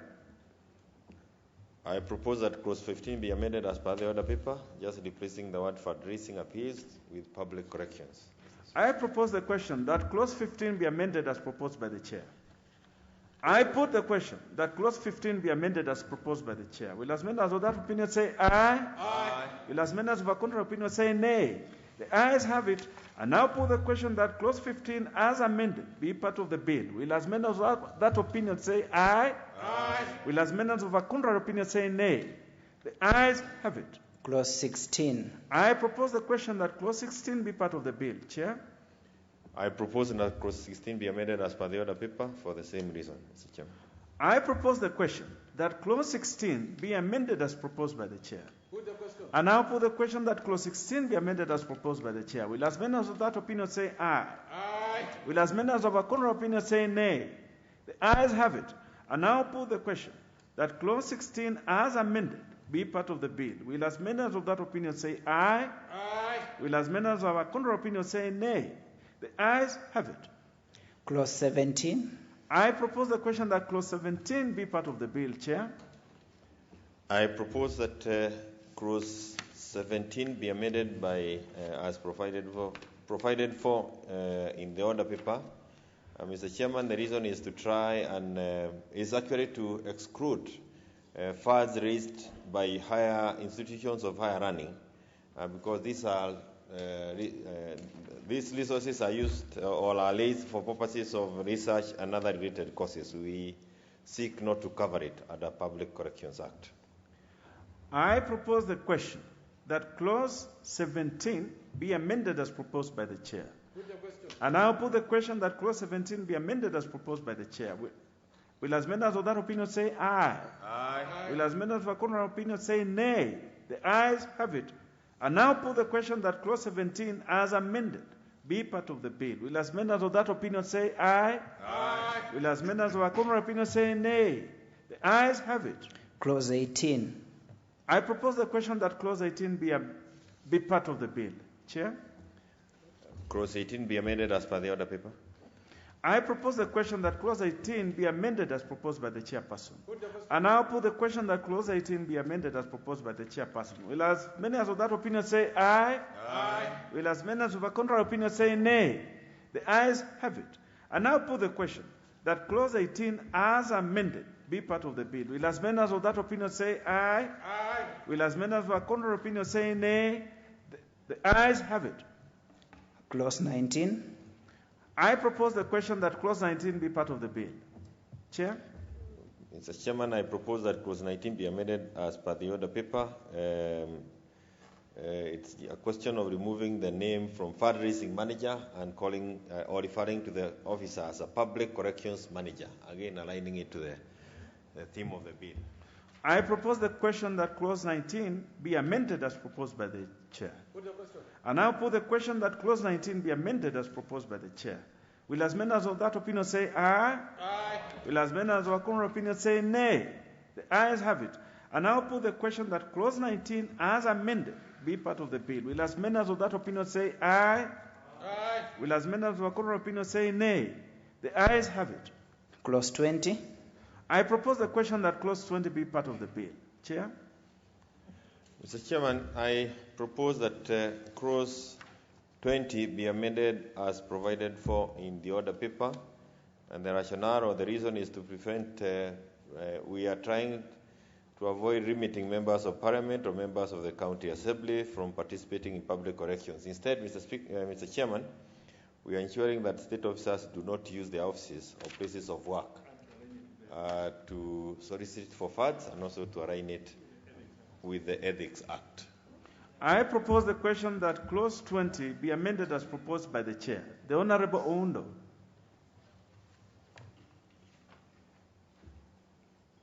Chair, this looks a fairly interesting amendment, as might be well intentioned.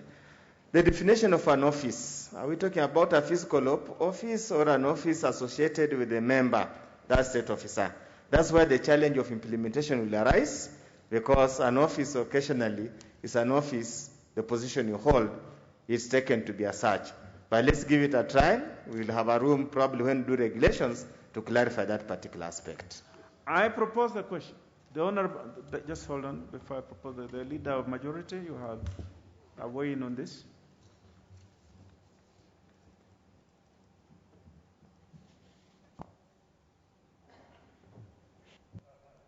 Thank you, Honorable Chair. Honorable Chair, if Dr. Oundo would have looked at the bill, you'd actually see we are talking of the use of the office or place of work as a venue for soliciting. It's very clear, and I think this wording has been removed, picked from the Public Officers Ethics Act, which uses the same wording. So this bill is actually being aligned to the existing law, so you don't have a conflict, right? And I think that's the clarity that you probably are looking at. So it's already in the law. But now that we have a substantive bill on public fundraising, it also is exported from or imported into that to also align it here.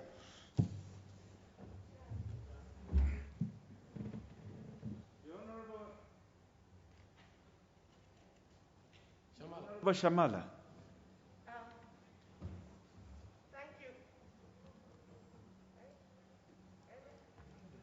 Yeah, we're having a challenge with the gadgets, but you will have the mic. Yes, now you have it. Thank you, Chair.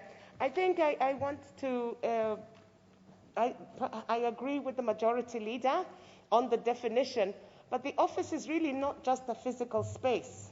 You can't solicit funds outside. You use your office, so you carry your office with you.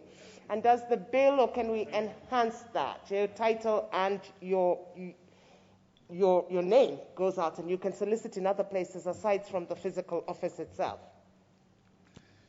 Thank you. I thank you for that clarification, the Honorable Shamala. Allow me then to put the question that clause 20 be amended as proposed by the chair. Will as members of that opinion say aye? Aye. Will as members of a contrary opinion say nay? The ayes have it. And now put the question that clause 20 as amended be part of the bill. Will as members of that opinion say aye? Aye. Will as members of a contrary opinion say nay? The ayes have it. Clause 21. I propose the question that clause 21 be part of the bill. Chair? Mr. Chairman, I propose that clause 21 be amended as per the order paper, and this is to bring the county policing authority as one of the bodies that will determine when applications have been sought, but also to align the bill in terms of bringing the public corrections into office. I propose the question that Clause 21 be amended as proposed by the Chair. The Honorable Sangok, then followed by the Honorable Undo. Honorable Speaker, Honorable Chair, I think we will have to again talk with the Chair of the committee, because the county askaris are directly answerable to the governor. We, in this case, may be a competitor in an election process. So he may use that office to stiffen competition. That's why we really need to sit down and take a good position. Thank you. Very well. The Honorable Undo. Chair, my only point of concern is subclause 2 on the period given of 21 days. Chair, many times public collections are driven by a need of an emergency, a medical emergency, for example. I suppose if the Chair will be listening, if the Chair of the committee will be listening, I was saying, Chair, that many times public collections are necessitated by an emergency, a medical emergency, for example. I would suggest that probably the Chair considers, probably through our committee, to give a provision that where a medical emergency is necessary or is necessitated by a medical emergency, there is a provision for a shorter notice period to allow collection of funds to support or solve an emergency problem. The other case, Honorable Speaker, a roof has been blown off in a school or a church or a house. 21 days, I've been trying to look through if there's any provision for a shorter period. Probably the Chair can clarify so that we put this matter to rest. But strictly 21 days, without any room for a shorter period, notice period, might defeat the essence of a Harambee. Thank you. Chair, you have a weigh-in on this? Yeah, I want to thank the Honourable Member for that intervention. But it is actually covered under Clause 22, where we've provided for how would the committee deal with a situation of emergency. So his concerns are actually covered under Clause 22. The ones for Sankok, I will talk to him privately. Very well. The Honorable Odhiambo Akoth, member for Suban North. Chair, maybe if the Chair could just clarify also, and I must confess I've actually not looked at it, whether public also includes, because we are talking about public collections, does it also include online collections, which just start impromptu? Are those ones also subject to approvals? Because otherwise we are going to get into problems. Online collections, MPs will tell you those ones start every 1 hour. So are they also subject to the 21 days so that we are more realistic? The Honorable Chair, you have a comment on that? I am trying to, this is a bill we dealt with a while, but I remember that debate, having that debate in our meeting, and it actually covers even the WhatsApp. I think that is what you're talking about. Well, the WhatsApp corrections are also covered. You cannot start them without a license. Well, members, you may want to make a decision.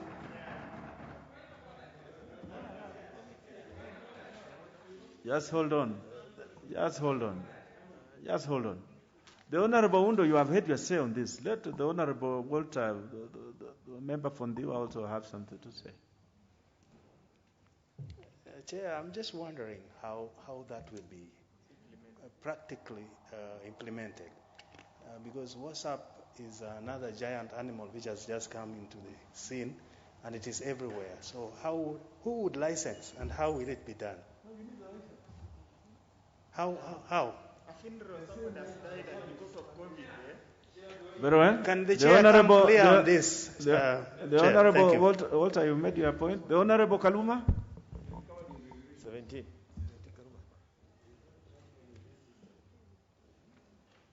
The Honorable Kaluma, you have a problem with the mics. The system keeps jumping this way and that way. So you may want to follow it to where it is. You are still agile enough. Yes, I thank you, Chair. Chair, the idea here is that public collections will be licensed. Whether you do it online or you go physically is now the mode by which you proceed. The idea is that we are introducing the idea of authorizing some of them so that the facility of public collections is not abused. It's not abused. So whether you are going to notify, bring people together online, or you are going to walk physically, and largely they are now online, they must get prior authority. That is our position. The Honorable Kaluma, you've made your point. The Honorable Millie, finally, so that we can put it to rest. Thank you, Chair. Chair, I just want to encourage the move, and I really want to regret, because usually I'm very diligent. I don't know how come I missed this one, especially when it has to do with the public fundraisers, a factor that's something that affects us very especially as members of Parliament. Mr. Speaker, my only concern is, even as we are trying to weed out the people who abuse the public fundraising process, we might then end up harming people with very genuine needs. When people have funerals, especially during these COVID times, there's no 21 days. Mr. Speaker, sometimes people get notice that they have to join university when bursaries are not there and all that. They have to do, and even when you give bursaries, it's not enough. Sometimes they need over 100,000 for different colleges when they don't have 21 days. So what we are doing by making these very stringent provisions is actually encouraging Kenyans to build a culture of defying the law. And that is a culture that is, the culture of impunity, that is getting very ingrained in the country. And we should not encourage it by bringing laws that make it very difficult. Let us bring laws that encourage people to also obey that law. And I think perhaps after this has passed, for now, because at least I didn't get, but we need to look at it again after 6 months so that we see what is practical or not. Honorable members. Chair, finally, we must move. And I agree, and I hear the concern of members, but I want to encourage them to read clause 17 on what is exempted, and also what is clause 19, what is defined as public purpose. But I hear their concern. I put the question that clause 21 be amended as proposed by the chair. Will as many of that opinion say aye?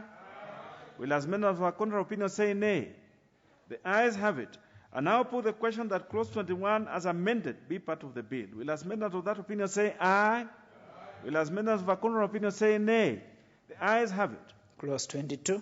I propose the question that clause 22 be part of the bill. Chair? Again, Mr. Chairman, I propose that clause 22 be amended as contained in the order paper. And this is really in answer to what Mheshimiwa was asking about the issues of emergencies.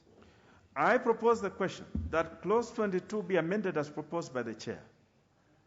I now put the question that clause 22 be amended as proposed by the chair. Will as many of that opinion say aye? Will as many of the contrary opinion say nay? The ayes have it. I now put the question that clause 22 as amended be part of the bill. Will as many of that opinion say aye? Will as many of the contrary opinion say nay? The ayes have it. Clause 23. I propose the question that clause 23 be part of the bill. Chair? Chairman, I propose that clause 23 be amended as per the order paper. This was a typo, an omission when we were doing the typing. I propose the question that clause 23 be amended as proposed by the chair. I now put the question that clause 23 be amended as proposed by the chair. Will as many of that opinion say aye? Aye. Will as many of our contrary opinion say nay? The ayes have it. I now put the question that clause 23 as amended be part of the bill. Will as many of that opinion say aye? Aye. Will as many of our contrary opinion say nay? The ayes have it. Clause 24. I propose the question that clause 24 be part of the bill. I now put the question that clause 24 be part of the bill. Will as many of that opinion say aye? Aye. Will as many of our contrary opinion say nay? The ayes have it. Clause 25. I propose the question that clause 25 be part of the bill. Chair? Mr. Chairman, again, another typo error. I propose that it be amended as per the order paper. I propose the question that clause 25 be amended as proposed by the chair. And now put the question that clause 25 be amended as proposed by the chair. Will as many of that opinion say aye? Aye. Will as many of our contrary opinion say nay? The ayes have it. And now put the question that clause 25 as amended be part of the bill. Will as many of that opinion say aye? Aye. Will as many of our contrary opinion say nay? The ayes have it. Clause 26. I propose the question that clause 26 be part of the bill. Mr. Chairman, I propose that clause 26 be amended as per the order paper to correct two things. One, a typo, again, to align the bill to the title, the new title of the bill. I propose the question that clause 26 be amended as proposed by the chair. Put the question. I put the question that clause 26 be amended as proposed by the chair. Will as many as of that opinion say aye? Aye. Will as many as of our contrary opinion say nay? The ayes have it. I now put the question that clause 26 as amended be part of the bill. Will as many as of that opinion say aye? Aye. Will as many as of our contrary opinion say nay? The ayes have it. Clause 27. I propose the question that clause 27 be part of the bill. Chair?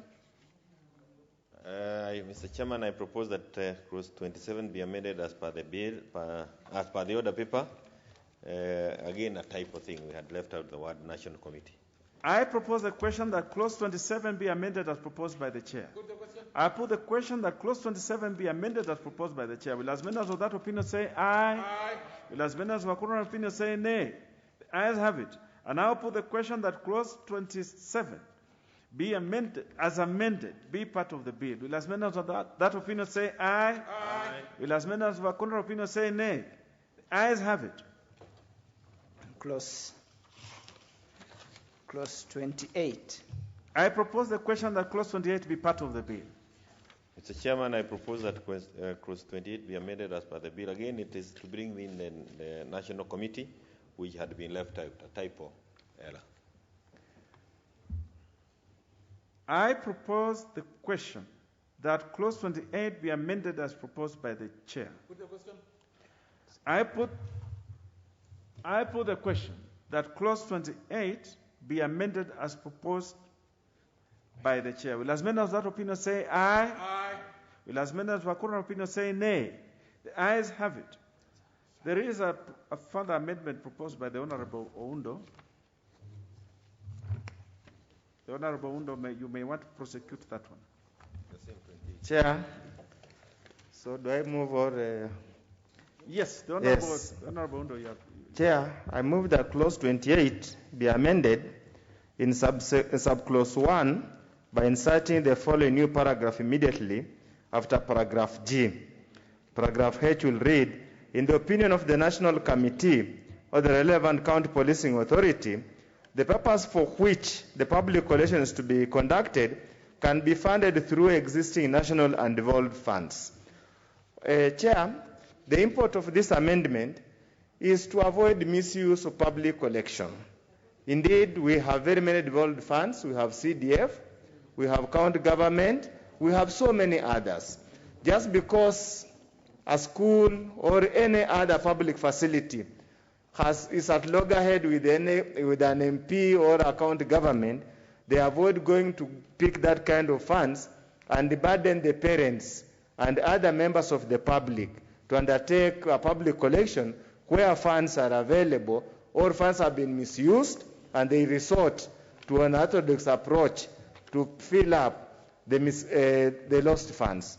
So, Chair, I beg that my colleagues accept that amendment so that we insulate this public collection from things that can be done by other funds. Thank you, Chair. I propose the question that clause 28 be further amended as proposed by the Honorable Ojiambo Oundo, member for Funyula. The chair for Chair CIOC. Mr. Chairman, I want to say that that's an improvement to the bill, and as a committee, I don't think we have any objection to that proposal. Very well. Honorable members, then allow me to the Honorable Nyekal. Chair, I also have not gone deeply into this, but do I get it from Honorable Oundo that For example, really, now you cannot do, with this law, you cannot do Harambee for schools. Just an example, because that schools are all under national government. You can use CDF, money from the Ministry of Education. Would it then be legal to say you want to do Harambee for classroom? Just wanted that clarification only. Honorable members, allow me to put the question that I sought clarification. That Chair, I asked for a clarification, just a simple clarification. you're asking for clarification from the Honorable From Honorable Undo. Undo, yes. Very well. The Honorable Undo, you have that clarity? Chair, the constructive wordings can be funded. Where it can be funded, there would be no need for public collection. But where it cannot be funded, then you can do public collection. The constructive word can be. Very well. Honorable members, then allow me to put the question that clause 28 be further amended as proposed by the Honorable Oundo Ojambo, member for Funyula. Will as many of that opinion say aye? Aye. Will as many of a contrary opinion say nay? The ayes have it. I now put the question that clause 28 as amended be part of the bill. Will as many of that opinion say aye? Aye. Will as many of a contrary opinion say nay? The ayes have it. Clause 29. I propose the question that clause 29 be part of the bill. Chair? As I propose that it be clause 29 be amended as per the order paper, again, typo and to align the bill to the title, to the new title. I propose the question that clause 29 be amended as proposed by the chair. And now put the question that clause 29 be amended as proposed by the chair. Will as many of that opinion say aye? Aye. Will as many of a contrary opinion say nay? The ayes have it. And now put the question that clause 29 as amended be part of the bill. Will as many of that opinion say aye? Aye. Will as many of a contrary opinion say nay? The ayes have it. Clause 30. I propose the question that clause 30 be part of the bill. Chair? Mr. Chairman, I propose that clause 30 be amended as per the order paper, again to include the National Committee, which was a typo that had left in a number of the clauses that we continue going through. I propose the question that clause 30 be amended as proposed by the chair. The Honorable Undo, you have something to say to this? Just want to echo what Honorable Sanko had initially said, and reading as clause 330A, the reasonable grounds to believe the public collection manager is likely to be pursuing unlawful course or purpose prejudicial to the peace, welfare, or good order of the public. The leader or the manager in charge of county policing authority, you are on different political persuasion, you are in trouble. We just know that for posterity. Honorable members, then I propose the question that clause 30 be amended as proposed by the chair. Will as many of that opinion say aye? Aye. Will as many of a contrary opinion say nay? The ayes have it. I now put the question that clause 30 as amended be part of the bill. Will as many of that opinion say aye? Aye. Will as many of a contrary opinion say nay? The ayes have it. Clause 31. I propose the question that clause 31 be part of the bill. Chair? Again, I propose that one be amended as per the order. I propose the question that clause 32 be part of the bill. Chair? Again, Mr. Chairman, I propose that clause 32 be amended as per the order paper for clarity, and we had left out the name of the National Committee. I propose the question that clause 32 be amended as proposed by the chair. I now put the question that clause 32 be amended as proposed by the chair. Will as many of that opinion say aye? Aye. Will as many of a contrary opinion say nay? The ayes have it. I now put the question that clause 32 as amended be part of the bill. Will as many of that opinion say aye? Aye. Will as many of a contrary opinion say nay? The ayes have it. Clause 33. I propose the question that clause 33 be part of the bill. Chair? I propose that clause 33 be amended as per the order paper. And Mr. Chairman, it is to allow the National Committee to be part of making a decision as to what happens when the license is revoked. I propose the question that clause 33 be amended as proposed by the chair. I now put the question that clause 33 be amended as proposed by the chair. Will as many of that opinion say aye? Aye. Will as many as of a contrary opinion say nay? The ayes have it. I now put the question that clause 33 as amended be part of the bill. Will as many as of that opinion say aye? Aye. Will as many as of a contrary opinion say nay?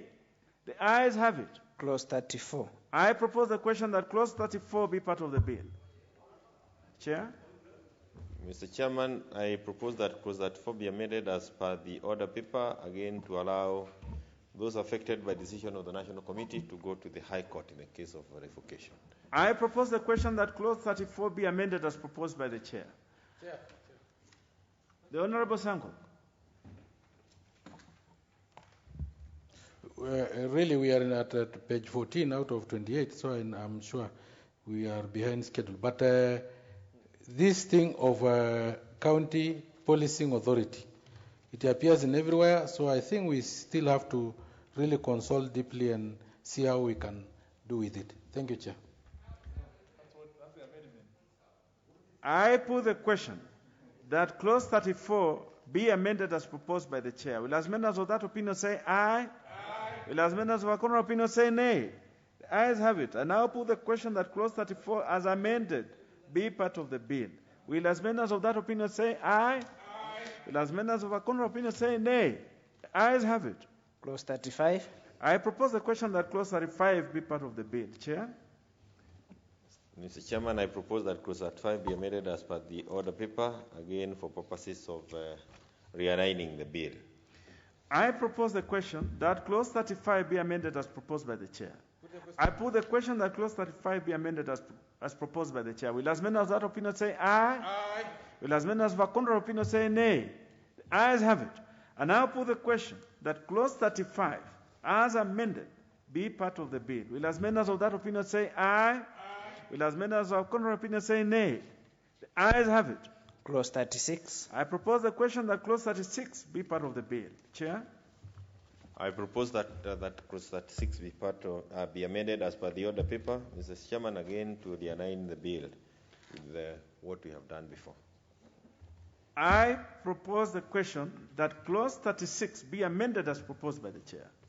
I put the question that clause 36 be amended as proposed by the chair. Will as many as of that opinion say aye? Aye. Will as many as of a contrary opinion say nay? The ayes have it. I now put the question that clause 36 as amended be part of the bill. Will as many as of that opinion say aye? Aye. Will as many as of a contrary opinion say nay? The ayes have it. Clause 37. I propose the question that clause 37 be part of the bill. Chair? Mr. Chairman, I propose that clause 37 be amended as per the order paper. Again, this is a redrafting for purposes of clarity. I propose the question that clause 37 be amended as proposed by the chair. I now put the question that clause 37 be amended as proposed by the chair. Will as many as of that opinion say aye? Aye. Will as many as of a contrary opinion say nay? The ayes have it.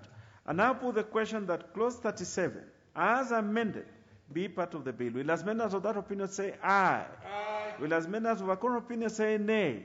The ayes have it. Clause 38. I propose the question that clause 38 be part of the bill. Chair? Mr. Chairman, at clause 38, we propose that it be amended as per the order paper, just replacing the word fundraising with collection. I propose the question that clause 38 be amended as proposed by the chair. I put the question that clause 38 be amended as proposed by the chair. Will as many as of that opinion say aye? Aye. Will as many as of a contrary opinion say nay? The ayes have it. I now put the question that clause 38 as amended be part of the bill. Will as many as of that opinion say aye? Aye. Will as many as of a contrary opinion say nay? The ayes have it. Clause 39. I propose the question that clause 39 be part of the bill. Chair? Mr. Chairman, I propose that clause 39 be amended as per the order paper for purposes of realigning the bill. I propose the question that clause 39 be amended as proposed by the chair. I now put the question that clause 39 be amended as proposed by the chair. Will as many as of that opinion say aye? Aye. Will as many as of a contrary opinion say nay? Ayes have it. I now put the question that clause 39 as amended be part of the bill. Will as many as of that opinion say aye? Aye. Will as many as were contrary opinion say nay? The ayes have it. Part 5 heading. I propose the question that Part 5 heading be part of the bill. Chair? Mr. Chairman, we propose to amend the heading of that part to align it with the bill. I propose the question that Part 5 heading be amended as proposed by the chair. I now put the question that Part 5 heading be amended as proposed by the chair. Will as many as of that opinion say aye? Aye. Will as many as of a contrary opinion say nay? The ayes have it. I now put the question that Part 5 heading as amended be part of the bill. Will as many as of that opinion say aye? Aye. Will as many as of a contrary opinion say nay? The ayes have it. Clause 40. I propose the question that Clause 40 be part of the bill. Mr. Chairman, again, this is for purposes of referencing. We are trying to align the whole of that clause with the bill, and it's just a technical amendment. I propose the question that Clause 40 be amended as proposed by the chair. I put the question that Clause 40 be amended as proposed by the chair. Will as many as of that opinion say aye? Aye. Will as many as of a contrary opinion say nay? The ayes have it. I then put the question that Clause 40 as amended be part of the bill. Will as many as of that opinion say aye? Aye. Will as many as of a contrary opinion say nay? The ayes have it. Clause 41. I propose the question that Clause 41 be part of the bill. Mr. Chairman, as per the order paper, we propose that Clause 41 be amended, just replacing the word fundraising with public corrections. I propose the question that Clause 41 be amended as proposed by the chair. I put the question that Clause 41 be amended as proposed by the chair. Will as many as of that opinion say aye? Aye. Will as many as of a contrary opinion say nay? The ayes have it. I now put the question that Clause 41 as amended be part of the bill. Will as many as of that opinion say aye? Aye. Will as many as of a contrary opinion say nay? The ayes have it. Clause 42. I propose the question that Clause 42 be part of the bill. Chairperson? Propose that Clause 42 be amended as per the order paper. I propose the question that Clause 42 be amended as proposed by the chair. I now put the question that Clause 42 be amended as proposed by the chair. Will as many as of that opinion say aye? Aye. Will as many as of a contrary opinion say nay? The ayes have it. I then put the question that Clause 42 as amended be part of the bill. Will as many as of that opinion say aye? Aye. Will as many as of a contrary opinion say nay? The ayes have it. Clause 43. I propose the question that Clause 43 be part of the bill. Chair? I propose that Clause 43 be amended as per the order paper, Mr. Chairman. I propose the question that Clause 43 be amended as proposed by the chair. I now put the question that Clause 43 be amended as proposed by the chair. Will as many as of that opinion say aye? Aye. Will as many as of contrary opinion say nay? The ayes have it. I now put the question that Clause 43 as amended be part of the bill. Will as many as of that opinion say aye? Aye. Will as many as of contrary opinion say nay? The ayes have it. Clause 44. I propose the question that Clause 44 be part of the bill. Mr. Chairman, I propose that the clause be amended as per the order paper, Clause 44, again for purposes of realignment. I propose the question that Clause 44 be amended as proposed by the chair. I now put the question that Clause 44 be amended as proposed by the chair. Will as many as of that opinion say aye? Aye. Will as many as of contrary opinion say nay? The ayes have it. I now put the question that Clause 44 as amended be part of the bill. Will as many as of that opinion say aye? Aye. Will as many as of a contrary opinion say nay? The ayes have it. Clause 45. I propose the question that Clause 45 be part of the bill. Chair? Mr. Chairman, we are proposing that we amend Clause 45 as per the order paper, and the reason is because we want to remove the role of appointing inspectors from the Public Service Commission and leave it with the National Committee and the County Policing Authority. I propose the question that Clause 45 be amended as proposed by the chair. I now put the question that Clause 45 be amended as proposed by the chair. Will as many as of that opinion say aye? Aye. Will as many as of a contrary opinion say nay? The ayes have it. I then put the question that Clause 45 as amended be part of the bill. Will as many as of that opinion say aye? Will as many as of a contrary opinion say nay? The The ayes have it. Clause 46. I propose the question that clause 46 be part of the bill. Chair? Mr. Chairman, we are proposing that clause 46 be amended as per the order paper. And the reason is that we are trying to ensure that the inspectors, before moving to inspect any premises, they get permission from the county, from the National Committee or the County Policing Authority, and they need to give a notice of 7 days before the intended inspection. I propose the question that clause 46 be amended as proposed by the chair.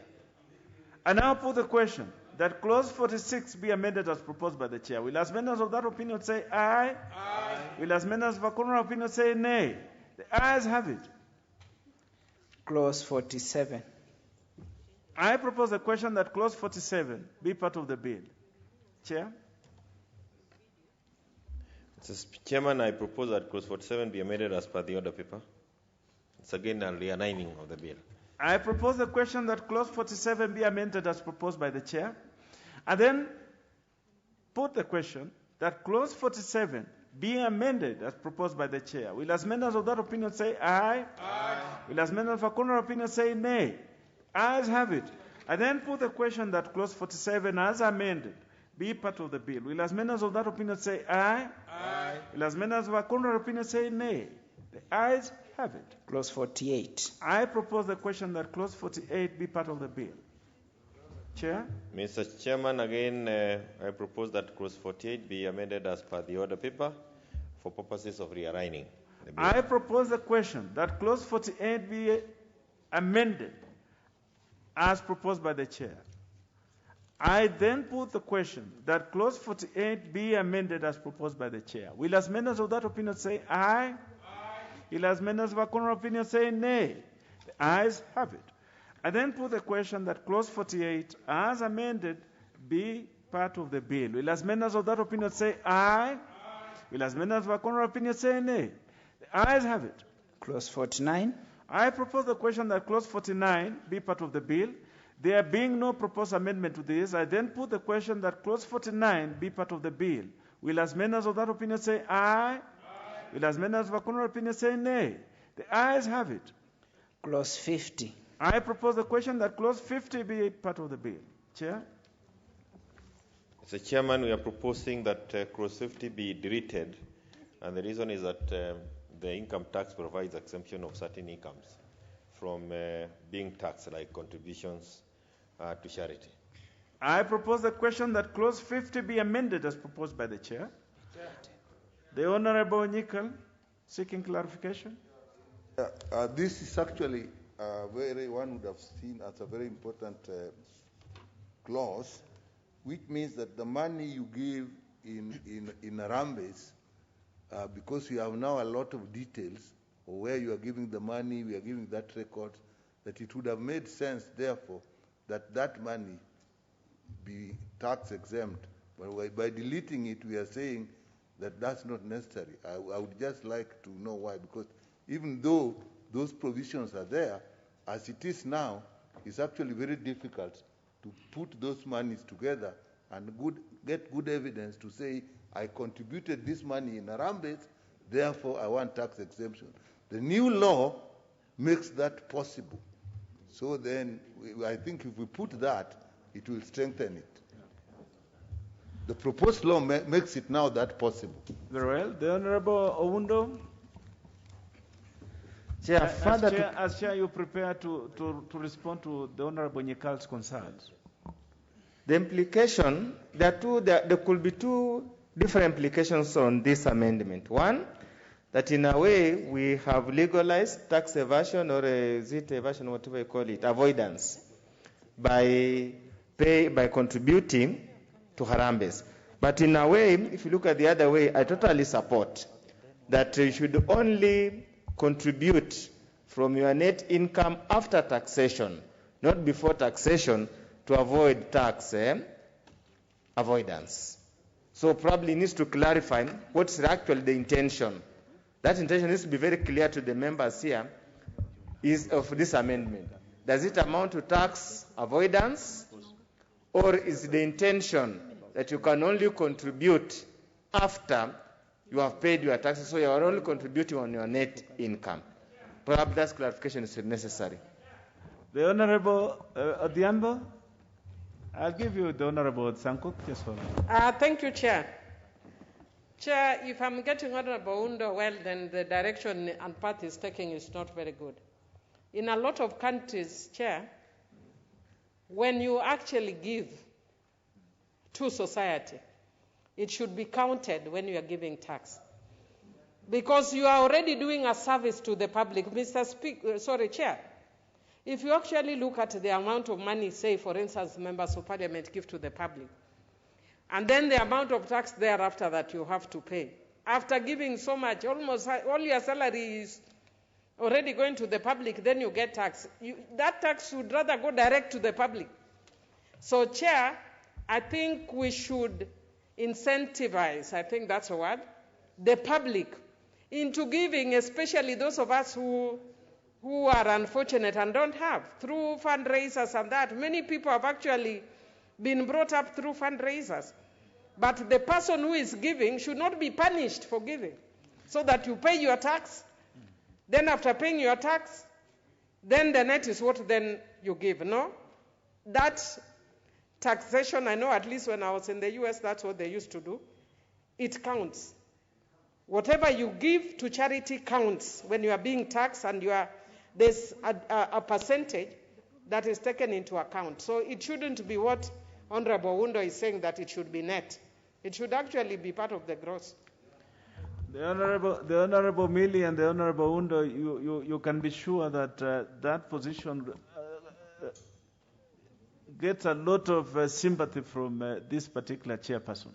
But the Honorable Sankok, as the chair of CIOC prepares to respond to these concerns, you can weigh in. The Honorable Sankok. Thank you very much, Honorable Chair. And I think there is a difference here that I want to be clarified. Is it that we will not be taxing the money that is already collected by those who have been donated to? Or is it the people who are donating, who are giving, that are not taxed?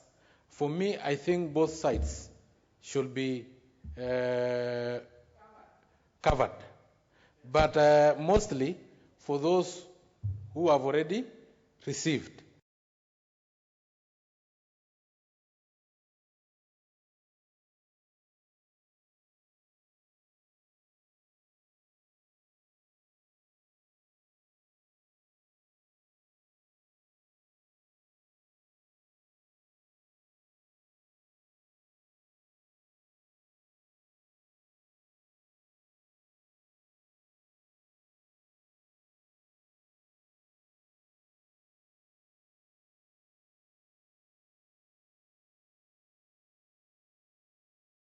Was saying, how might do you know, because all of us don't give equally, how might do you know that Millie normally give to the constituents, and how might do I know that I give to the constituents, so that we know what is not taxed and what is supposed to be taxed?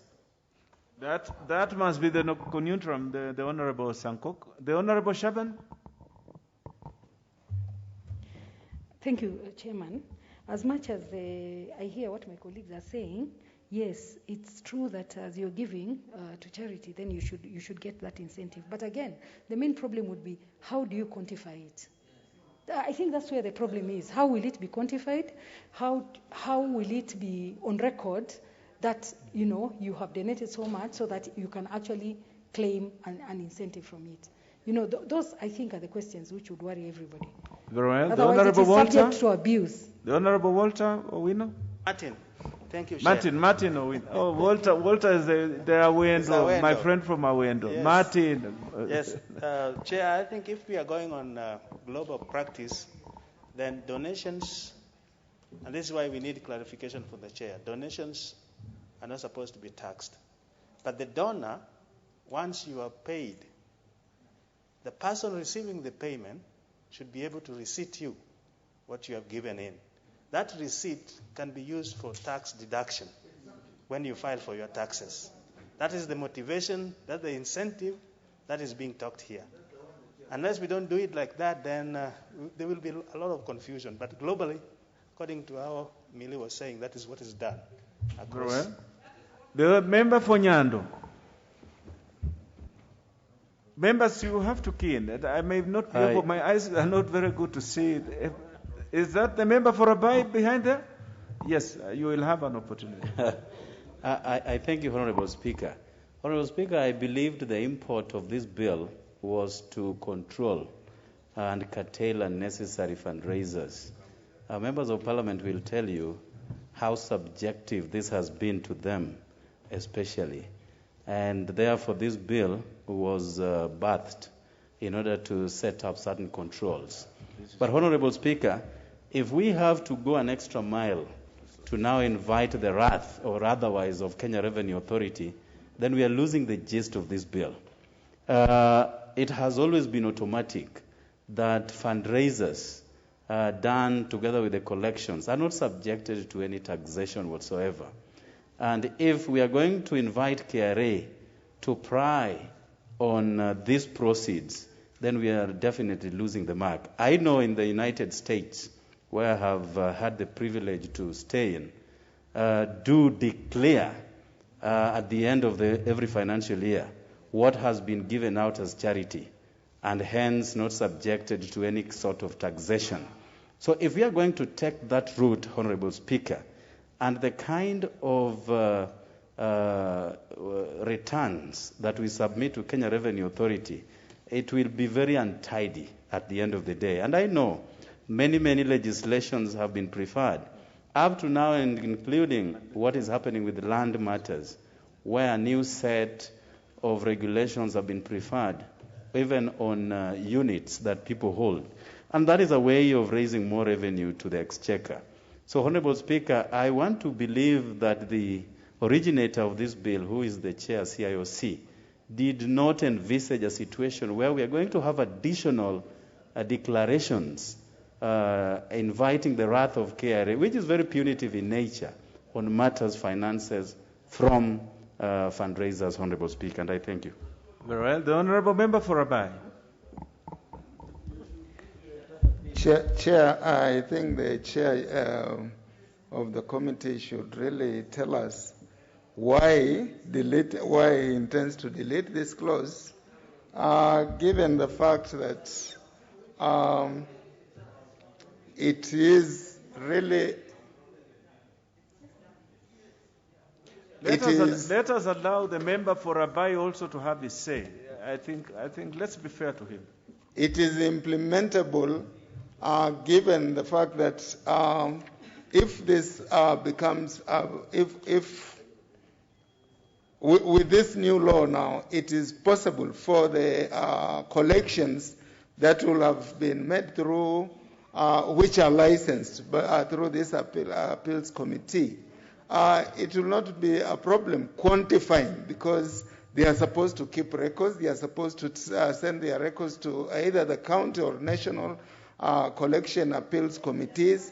So it's implementable. And to me, I think this would, these incentives would really make Kenyans give donations, knowing that it will be recognized even by the tax collection agencies. Very well, the Honourable Member for Abai. Finally, the member for the Honourable Ivo Bara. You wanted to wait on this before the chair deals with his proposed amendment?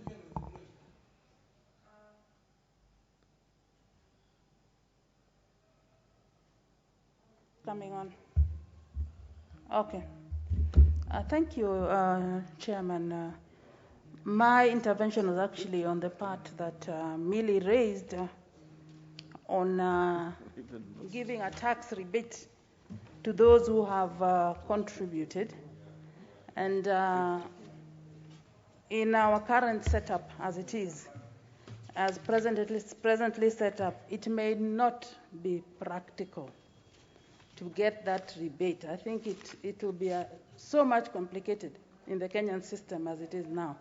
And are you talking about contribution at an individual level or at a corporate level to get that rebate?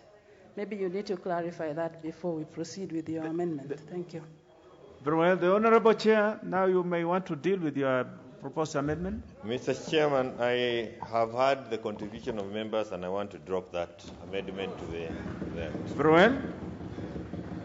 Honorable members, then allow me to propose to put the question that clause 50 be part of the bill. Will as members of that opinion say aye? Aye. Will as members of the contrary opinion say nay? The ayes have it. Clause 51. I propose the question that clause 51 be part of the bill. Chair? Mr. Chairman, I want to propose that 51 be amended as per the order paper, again bringing in the county policing authority in place of authority. I propose the question that clause 51 be amended as proposed by the chair.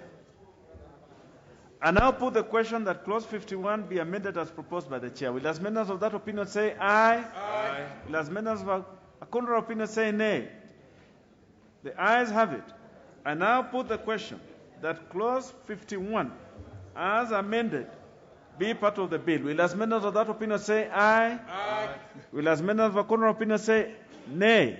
The ayes have it. Clause 52. I propose the question that clause 52 be part of the bill. Chair? Mr. Chairman, I propose that clause 52 be amended as per the order paper. That was a typo error. I put the question that clause 52 be amended as proposed by the chair. I now put the question that clause 52 be amended as proposed by the chair. Will as members of that opinion say aye? Aye. Will as members of a contrary opinion say nay? The ayes have it. I now put the question that clause 52 as amended be part of the bill. Will as members of that opinion say aye? Aye. Will as members of a contrary opinion say nay? The ayes have it. Clause 53. I put the question that clause 53 be part of the bill. There being no proposed amendment to this, I then put the question that clause 53 be part of the bill. Will as members of that opinion say aye? Aye. Will as members of a contrary opinion say nay? The ayes have it. Clause 54. I propose the question that clause 54 be part of the bill. Chair? Mr. Chairman, I propose that clause 54 be amended as per the order paper, again realigning the bill to the new title. I propose the question that clause 54 be amended as proposed by the chair. I put the question that clause 54 be amended as proposed by the chair. Will as members of that opinion say aye? Aye. Will as members of a contrary opinion say nay? Ayes have it. I then put the question that clause 54 as amended be part of the bill. Will as members of that opinion say aye? Aye. Will as members of a contrary opinion say nay? The ayes have it. Clause 55. I propose the question that clause 55 be part of the bill. Chair? Mr. Chairman, I propose that clause 55 be amended as per the order paper, again tidying it up to align the bill. I propose the question that clause 55 be amended as proposed by the chair. I then put the question that clause 55 be amended as proposed by the chair. Will as members of that opinion say aye? Aye. Will as members of a contrary opinion say nay? The ayes have it. I then put the question that clause 55 as amended be part of the bill. Will as members of that opinion say aye? Aye. Will as members of a contrary opinion say nay? The ayes have it. Clause 56. I propose the question that clause 56 be part of the bill. Chair? Mr. Chairman, I propose that clause 56 be deleted for the reason that it is actually provided for under clause 24. This is a repetition. I propose the question that clause 56 be deleted as proposed by the chair. I put the question that clause 56 be deleted as proposed by the chair. Will as members of that opinion say aye? Will as members of a contrary opinion say nay? The ayes have it. Clauses 57, 58, and 59. I propose the question that clauses 57, 58, and 59 be part of the bill, and there being no amendments to this, I propose the question that clauses 57, 58, and 59 be part of the bill. Will as members of that opinion say aye? Aye. Will as members of a contrary opinion say nay? The ayes have it. First schedule. I propose the first schedule to be the first schedule of the bill. There being no proposed amendment to this, I then put the question that the first schedule be the first schedule of the bill. Will as members of that opinion say aye? Aye. Will as members of a contrary opinion say nay? The ayes have it. Second schedule. I propose the question that the second schedule be the second schedule of the bill. Chair? Mr. Chairman, I propose that the second schedule be amended as per the order paper, and it is to include the National Police Service Act functions of the County Policing Authority as provided for in the Act. Yes. I propose the question that the second schedule be amended as proposed by the chair. I then put the question that the second schedule be amended as proposed by the chair. Will as members of that opinion say aye? Aye. Will as members of a contrary opinion say nay? The ayes have it. I then now put the question that the second schedule as amended be part of the bill. Will as members of that opinion say aye? Aye. Will as members of a contrary opinion say nay? The ayes have it. Clause 2. I propose the question that clause 2 be part of the bill. Chair? Mr. Chairman, I propose that clause 2 be amended as per the order paper. Again, is to align all the, it's for purposes of cross-referencing, to align them with the new title of the bill. I propose the question that clause 2 be amended as proposed by the chairperson. And I put the question that clause 2 be amended as proposed by the chairperson. Will as members of that opinion say aye? Aye. Will as members of a contrary opinion say nay? The ayes have it. I then put the question that clause 2 as amended be part of the bill. Will as members of that opinion say aye? Aye. Will as members of a contrary opinion say nay? The ayes have it. Title. I propose the question that the title be the title of the bill. Chair? Mr. Chairman, I propose that the title of the bill be as provided for in the order paper. I propose the question that the title be amended as proposed by the chair. I now put the question that the title be amended as proposed by the chair. Will as members of that opinion say aye? Aye. Will as members of a contrary opinion say nay? The ayes have it. I now put the question that the title as amended be part of the bill. Will as members of that opinion say aye? Just hold on. I'll have a retake on that. Honorable members, I now put the question that the title as amended be the title of the bill. Will as members of that opinion say aye? Aye. Will as members of a contrary opinion say nay? The ayes have it. Clause 1. I propose the question that clause 1 be part of the bill. Chair? I propose that clause 1 be amended as per the order paper, and this is to harmonize the citation of the clause of the bill with the title of the bill. I propose the question that clause 1 be amended as proposed by the chair. I now put the question that clause 1 be amended as proposed by the chair. Will as members of that opinion say aye? Aye. Will as members of a contrary opinion say nay? The ayes have it.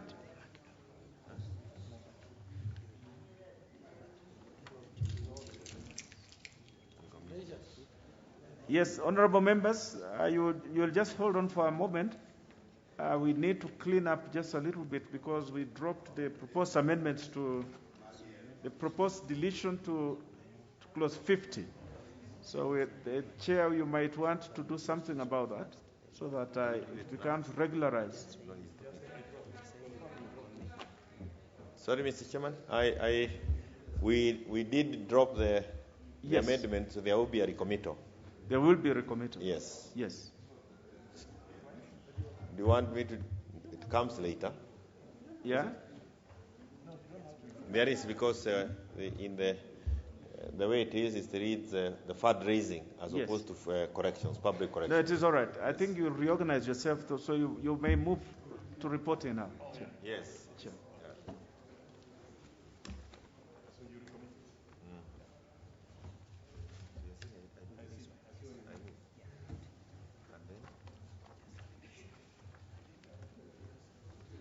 Thank you, Mr. Chairman.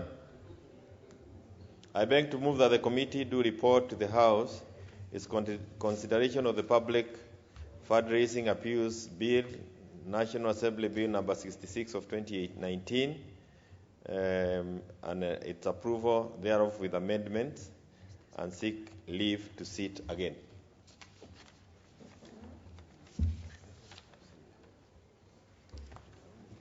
Honorable members, allow me to put the question, which is that the committee do report to the House its consideration of the Public Fundraising Appeals Bill, National Assembly Bill number 66 of 2019, and its approval thereof with amendments.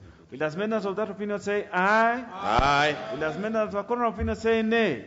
The ayes have it. Honorable members, Madam Speaker.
Honorable members, I now call upon the chair to report to the House.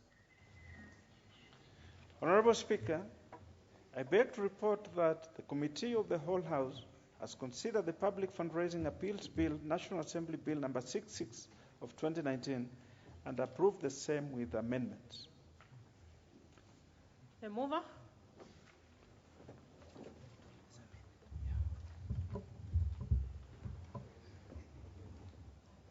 The mover to move agreement with the report.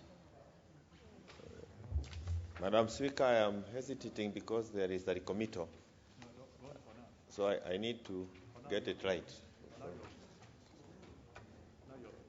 Just a minute. Be guided accordingly. Let me get it right.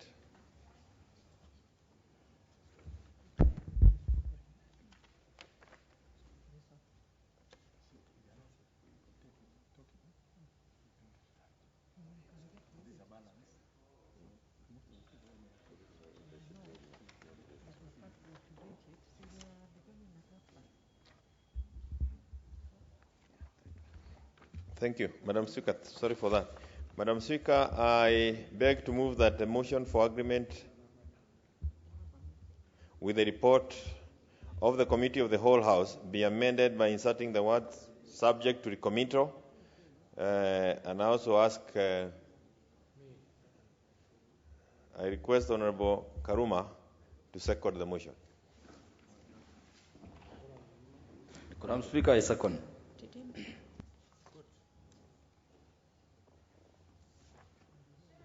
Chair, I'm not sure I heard you specifying the clause that needs to be recommitted. Subject to recommittal of clause 50 of the bill. Yes, that's in order. Then Honorable Kaluma. Madam Speaker, I second.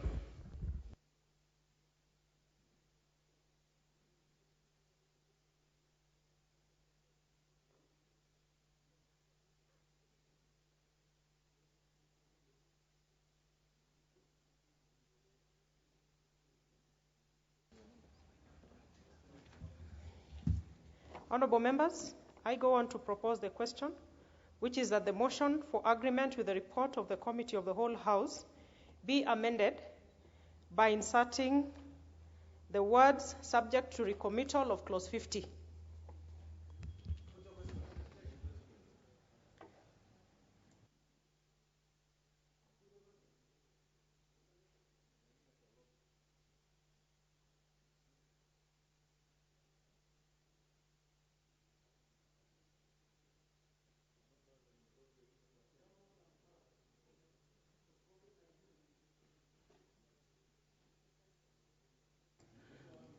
Honorable members, I'm just confirming, but I know there are many members out there in the lobbies. So I think, honorable members, I now put a question, which is that the motion for agreement with the report of the Committee of the Whole House be amended by inserting the words subject to recommittal of clause 50. Will as many as of that opinion say aye? Will as many as of a contrary opinion say nay? The ayes have it.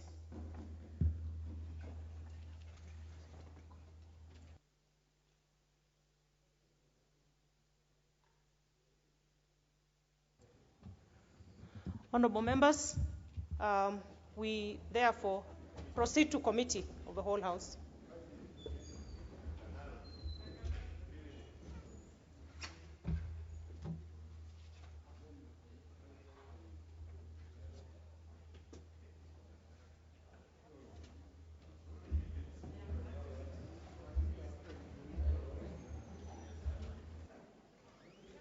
So it's in straightforward.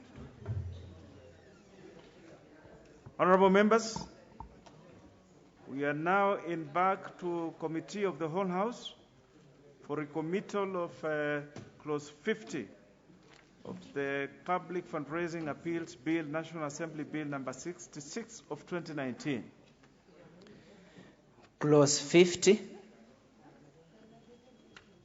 I propose the question that Clause 50 be part of the bill. Chair? Thank you, Mr. Chairman. I propose that Clause 50 be amended by deleting the words fundraising appeals and substituting thereof the words public collections. I propose the question that Clause 50 be amended as proposed by the Chair. I now put the question that Clause 50 be amended as proposed by the Chair. Will as members of that opinion say aye? Aye. Will as members of our contrary opinion say nay? The ayes have it. I now put the question that Clause 50 as amended be part of the bill. Will as members of that opinion say aye? Aye. Will as members of our contrary opinion say nay? The ayes have it. Finished, isn't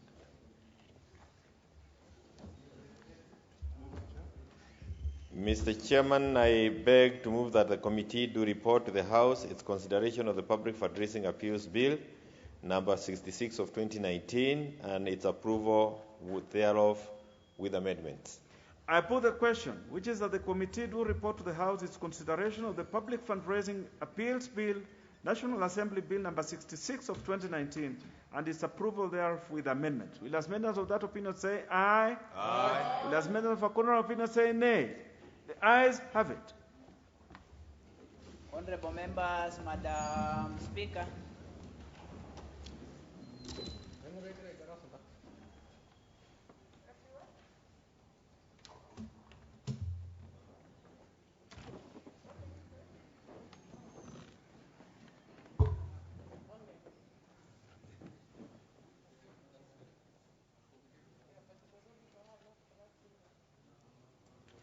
Honorable Chair. Honorable Speaker, I beg to report that the Committee of the Whole House has considered the Public Fundraising Appeals Bill, National Assembly Bill number 66 of 2019, and approved the same with amendments. Mover. Honorable Speaker, I beg to move that the House do agree with the committee in the said report and also request the Honorable Karuma, my Vice Chair, to second the motion for agreement with the report of the Committee of the Whole House.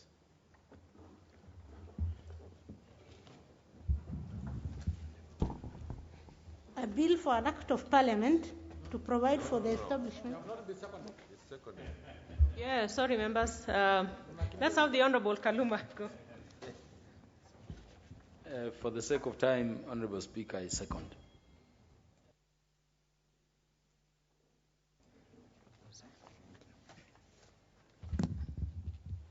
Honorable members, I propose a question, which is that the House do agree with the committee in the said report.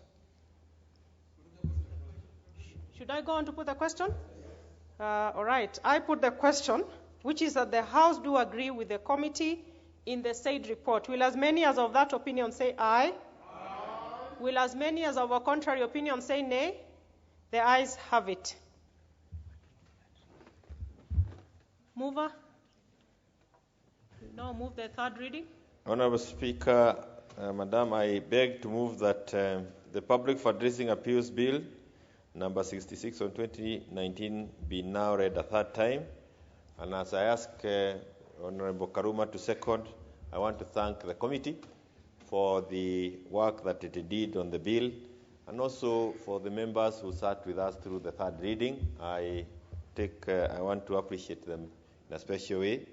And Mwenyezi Mungu awabariki. I ask Honorable Karuma to second. May God bless you all. Yeah, Honorable Chair, you know that you are erring on the side of observing the standing orders. And I'm sure the chair knows. I think he's just being naughty. Or did you used sign language? I said, may God bless you all. That is that's not being naughty. Honorable Speaker, I thank you. My chair, Honorable Speaker, learned under President Mwai Kibaki. He's one of the best presidents Kenya has ever had.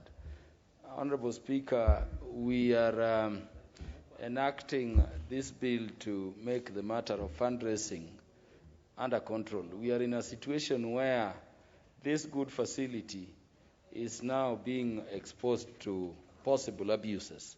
And this is what we have controlled. So may it go outside there that we are not prohibiting public fundraising, but we are putting control so that people contribute to meaningful causes, not those which are not genuine or those exploitative or opportunistic ones. And I think the controls will still ensure that needy cases receive necessary public intervention. With all that, Madam Speaker, I thank the members who sat through supporting the committee in this bill, and I second.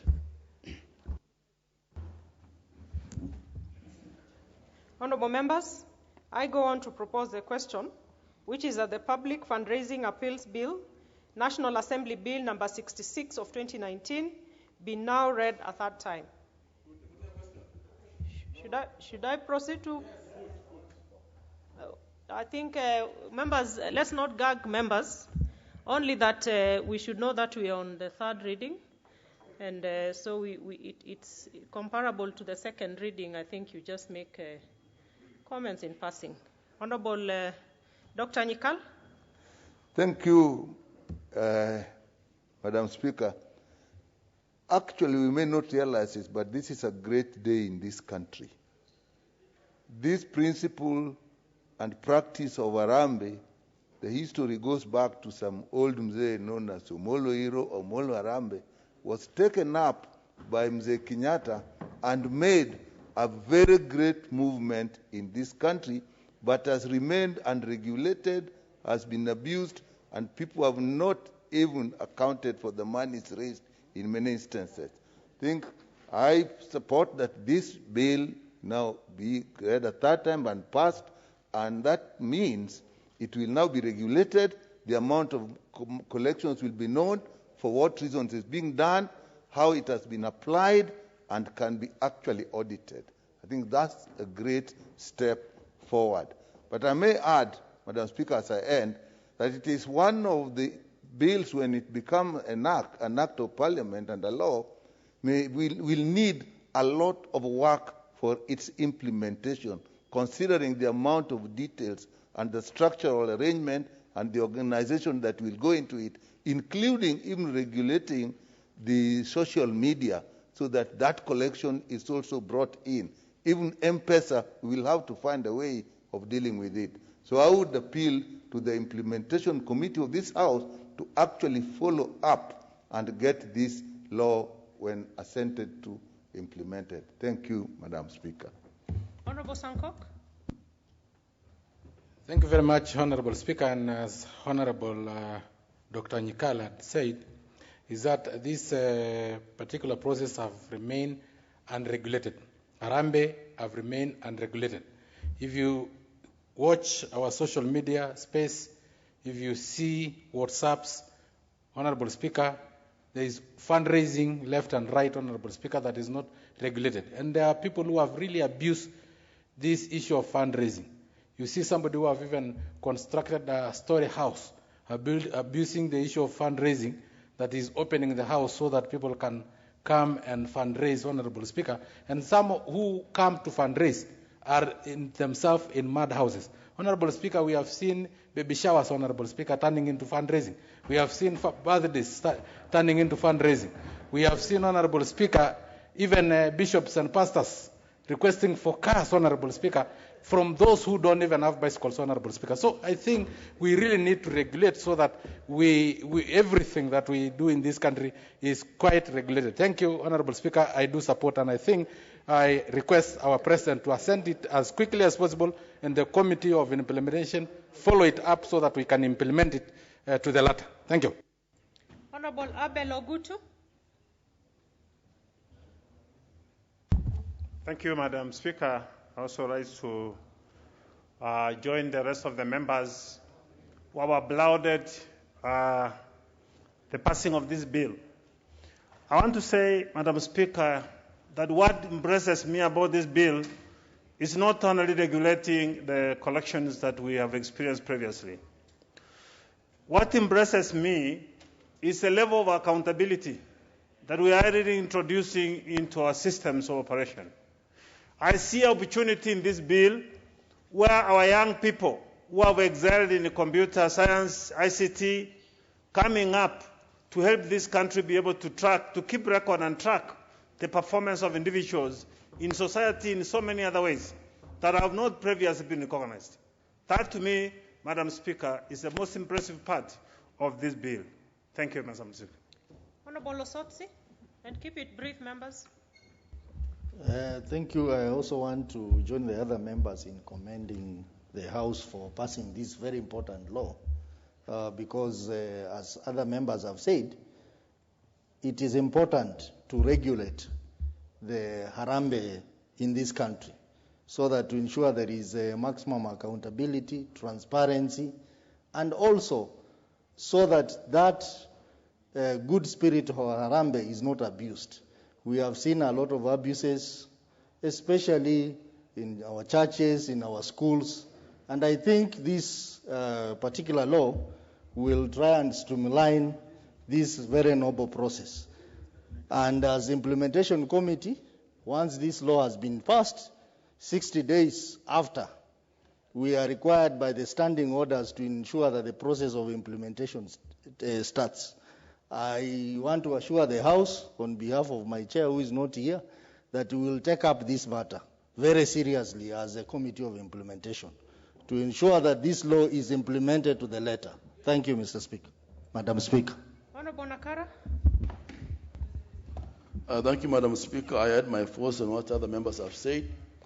Only that we need, Madam Speaker, those who are going to implement this law, not discriminate others, make sure that those who are in need, we can help them. Because it's one way that we help some people who are needy, who are helpless in the community. So let's try to make sure that we don't use this law to refuse to help other people in the community. Thank you. Honorable Odoyo. Honorable Speaker, I thank you very much. We are not cheapening the Harambes here, and we are not trivializing the entire process of fundraising, but we are only putting certain measures that would help create accountability on matters financing through Harambes. We also recognize that students who would have otherwise dropped out of school were able to finish, graduate, and get jobs courtesy of fundraisers. Churches that were hitherto shanties and schools that were dilapidated, courtesy of fundraisers, are now back on their feet and are enjoying facilities that are modern in nature. So we are not stopping people from carrying out Harambes.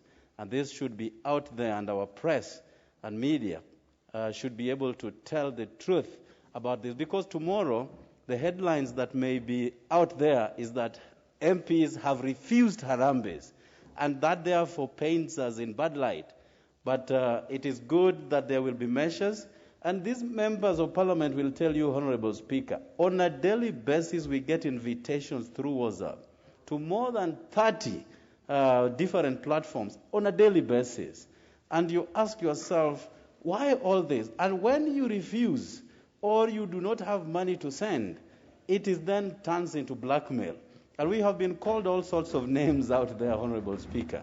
So, yes, we agree that this will put a lot of measures onto this, but we are not stopping people from carrying out Harambes because as members of parliament, we recognize the importance of fundraisers that have really, really been of great help to our people out there.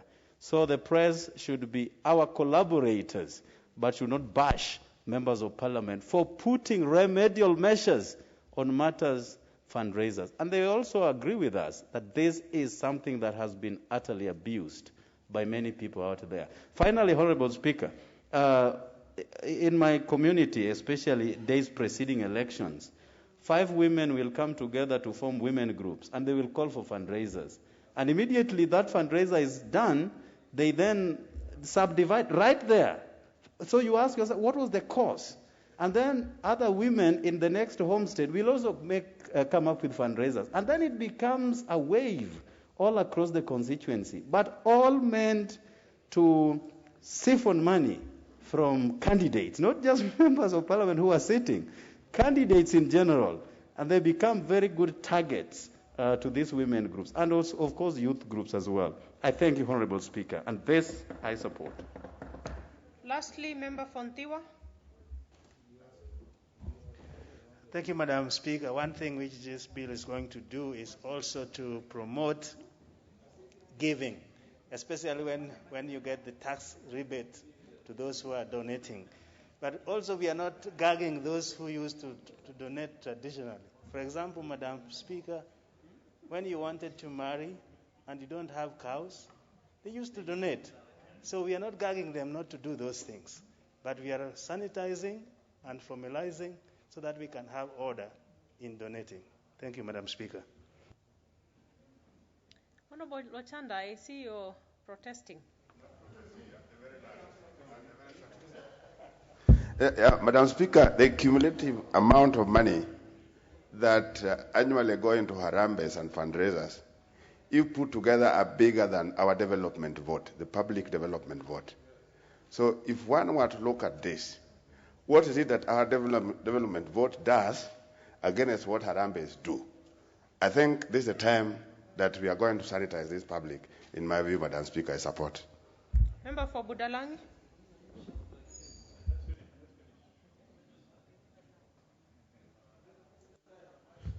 Thank you, Madam Speaker. Madam Speaker, this is not the first time we are trying to regularize these Harambes. This is just another time we have done it. We hope, again, other members of parliament will not come and change it. Mr. Speaker, no government has ever been developed on the basis of Harambes. And that is why when we came in 2002 and President Kibaki becoming the president, we came up with the CDF just to contain Harambes. Because, Madam Speaker, you will find that those people who work in government would steal development money, spend little on Harambes, and keep more, instead of leaving that money to develop this country. That is how corruption was brought to this country. Madam Speaker, you have seen the millions some people have been carrying in bags, gunny bags, going to churches. The churches are not asking, how did you get this money when everybody is poor here?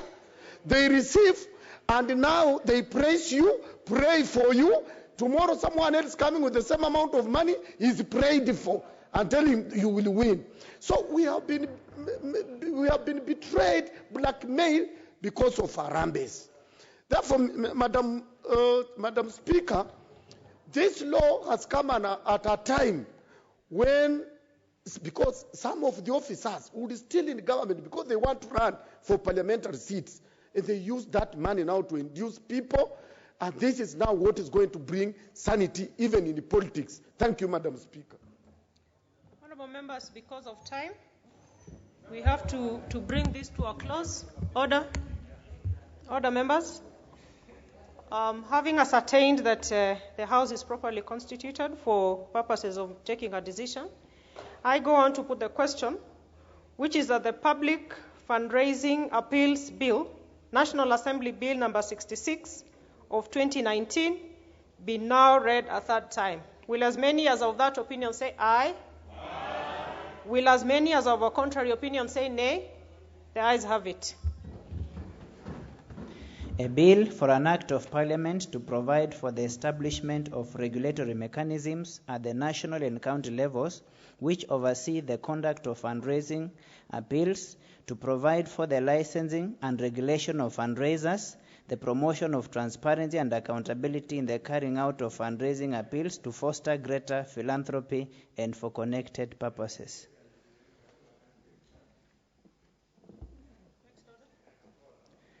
Next order. Order number 10, the Narcotics, Drugs and Psychotropic Substances Control Amendment Bill, National Assembly Bill number 27 of 2020. Second reading. Members, we are continuing with debate that had started. And I see the Honorable Robert Mbui had a balance of 4 minutes, and he's not in the House.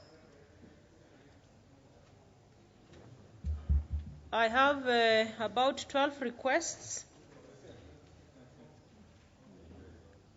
I do believe it's on this one, on this order. Honorable Ombaka, member for Siaya County, do you want to contribute on this one? Actually, I didn't mean to, but it's good to just take this opportunity just to say that I support that bill, the narcotic one, though I have not read it very much, but I know that it deals with the crimes that go with the narcotic and all that, and I support the bill because the issues that I've seen where punishment are meted against those who are involved in some of these drugs. So I support it. Thank you.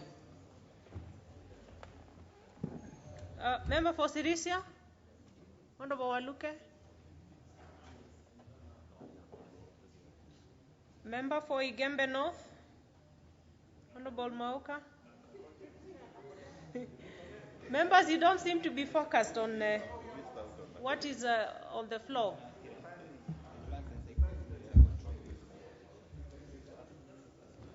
Madam Speaker, the issue of the Narcotics and the Psychotropic Substances Act, it is a bill which was enacted in this House for the first time, 1994.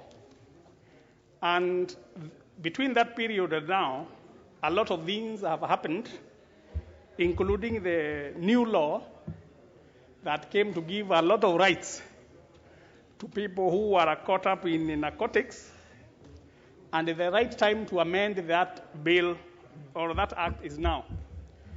Mr. Speaker, the timing also should include addressing something about the schedule.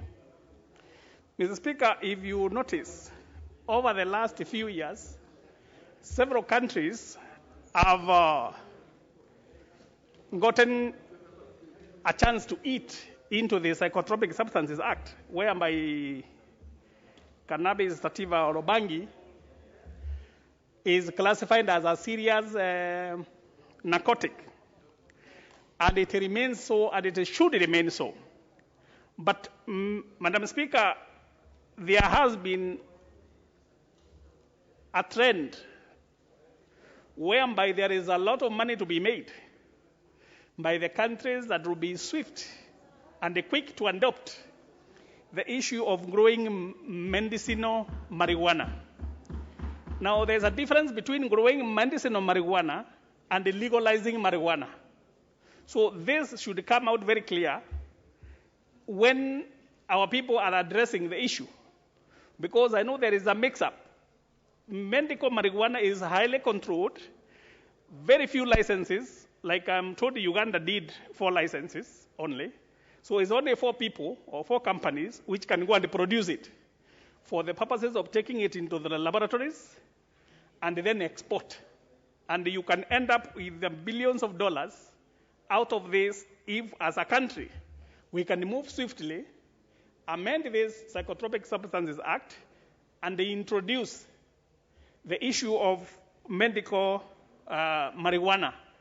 And if we are caught up behind it, it will be out of myopia, and it's not very wise. If there is money to be made, and also the medical benefits of it, I hope in the process of these deliberations, we will get people like Dr. Nyikal to do an insight into the purposes or the benefits of the medical marijuana, what it can do, and the issue that can come with control.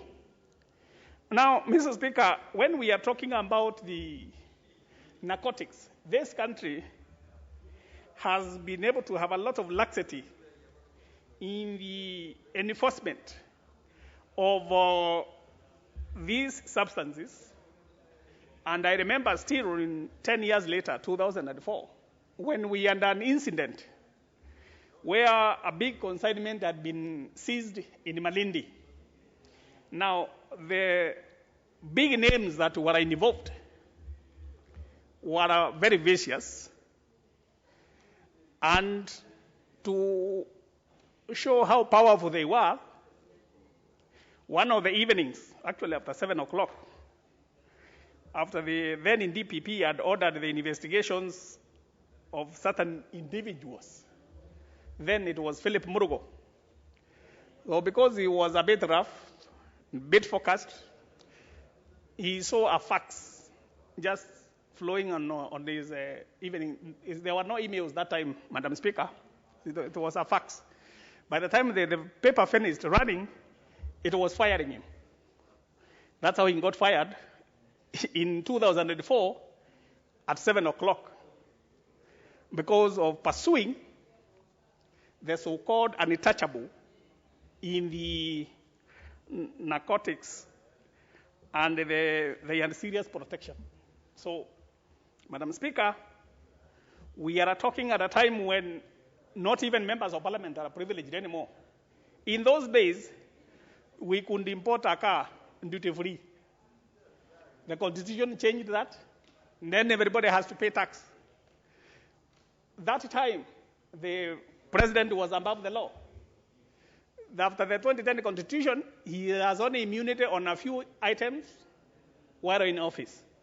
So, Madam Speaker, what we are talking about is when we are enforcing some laws, specifically this type of law where it involves trade in illegal substances. Madam Speaker, we need to have law blind. It should not be for selective people. It should not be left alone for people who have gone rogue, and then they have protection. So, Madam Speaker, I don't wish to extend there. I just wanted to mention those few items that we need to modernize the Act. Thank you. Honorable Kiarie.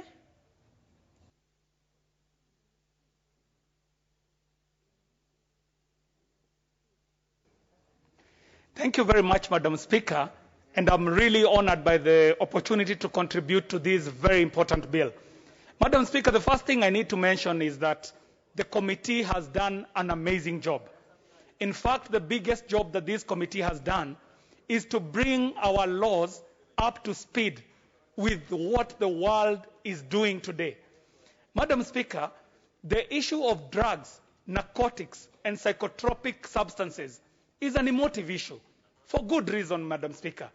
Because if left unattended to, peddlers, dealers, and any other form of people making business out of drugs can run awash in this country and destroy an entire generation, Madam Speaker. So it is in that respect that I stand to support the work that has been done by this committee in terms of bringing this bill up to date, Madam Speaker. As we are talking about the bad things that should not find their way to the market, Madam Speaker, we should also be looking at the good things that should find their way to the market. So that in this bill, as we are penalizing the illegal substances, we also need to start making a distinction between what is illegal, what is harmful, and what should be legal and is not harmful, Madam Speaker. What the esteemed ranking member, the Honorable Maoka Maore has said, is important to this House, Madam Speaker, that there should be a distinction between what is called marijuana and what is called industrial hemp. These are two extremely different issues, Madam Speaker, that should be distinguished so that as we are banning what is illegal and harmful, we also should find a legal way of getting the very legal things that are useful to market, Madam Speaker. Madam Speaker, when it comes to it, I will be moving some amendments to this committee report, to the bill, Madam Speaker, amendments that will seek to make a case for substances that are not harmful, substances that should not be illegal, but substances that would be meaningful, not only to the health of the people of this country, but also a big boost to the economy of this country, Madam Speaker. What I am talking about is, Madam Speaker, the industrial and medicinal use of hemp as a product, and the distinction between hemp and marijuana. Honorable Kiarie, you need to wind up. Thank you very much, Madam Speaker. I do respect the time. What I will do is I'll pick it up from there in the next session. Thank you very much, Madam Speaker. All right, Honorable Kiarie, you'll actually have a balance of 8 minutes when the debate on the bill resumes. So put your thoughts in order. Order, members.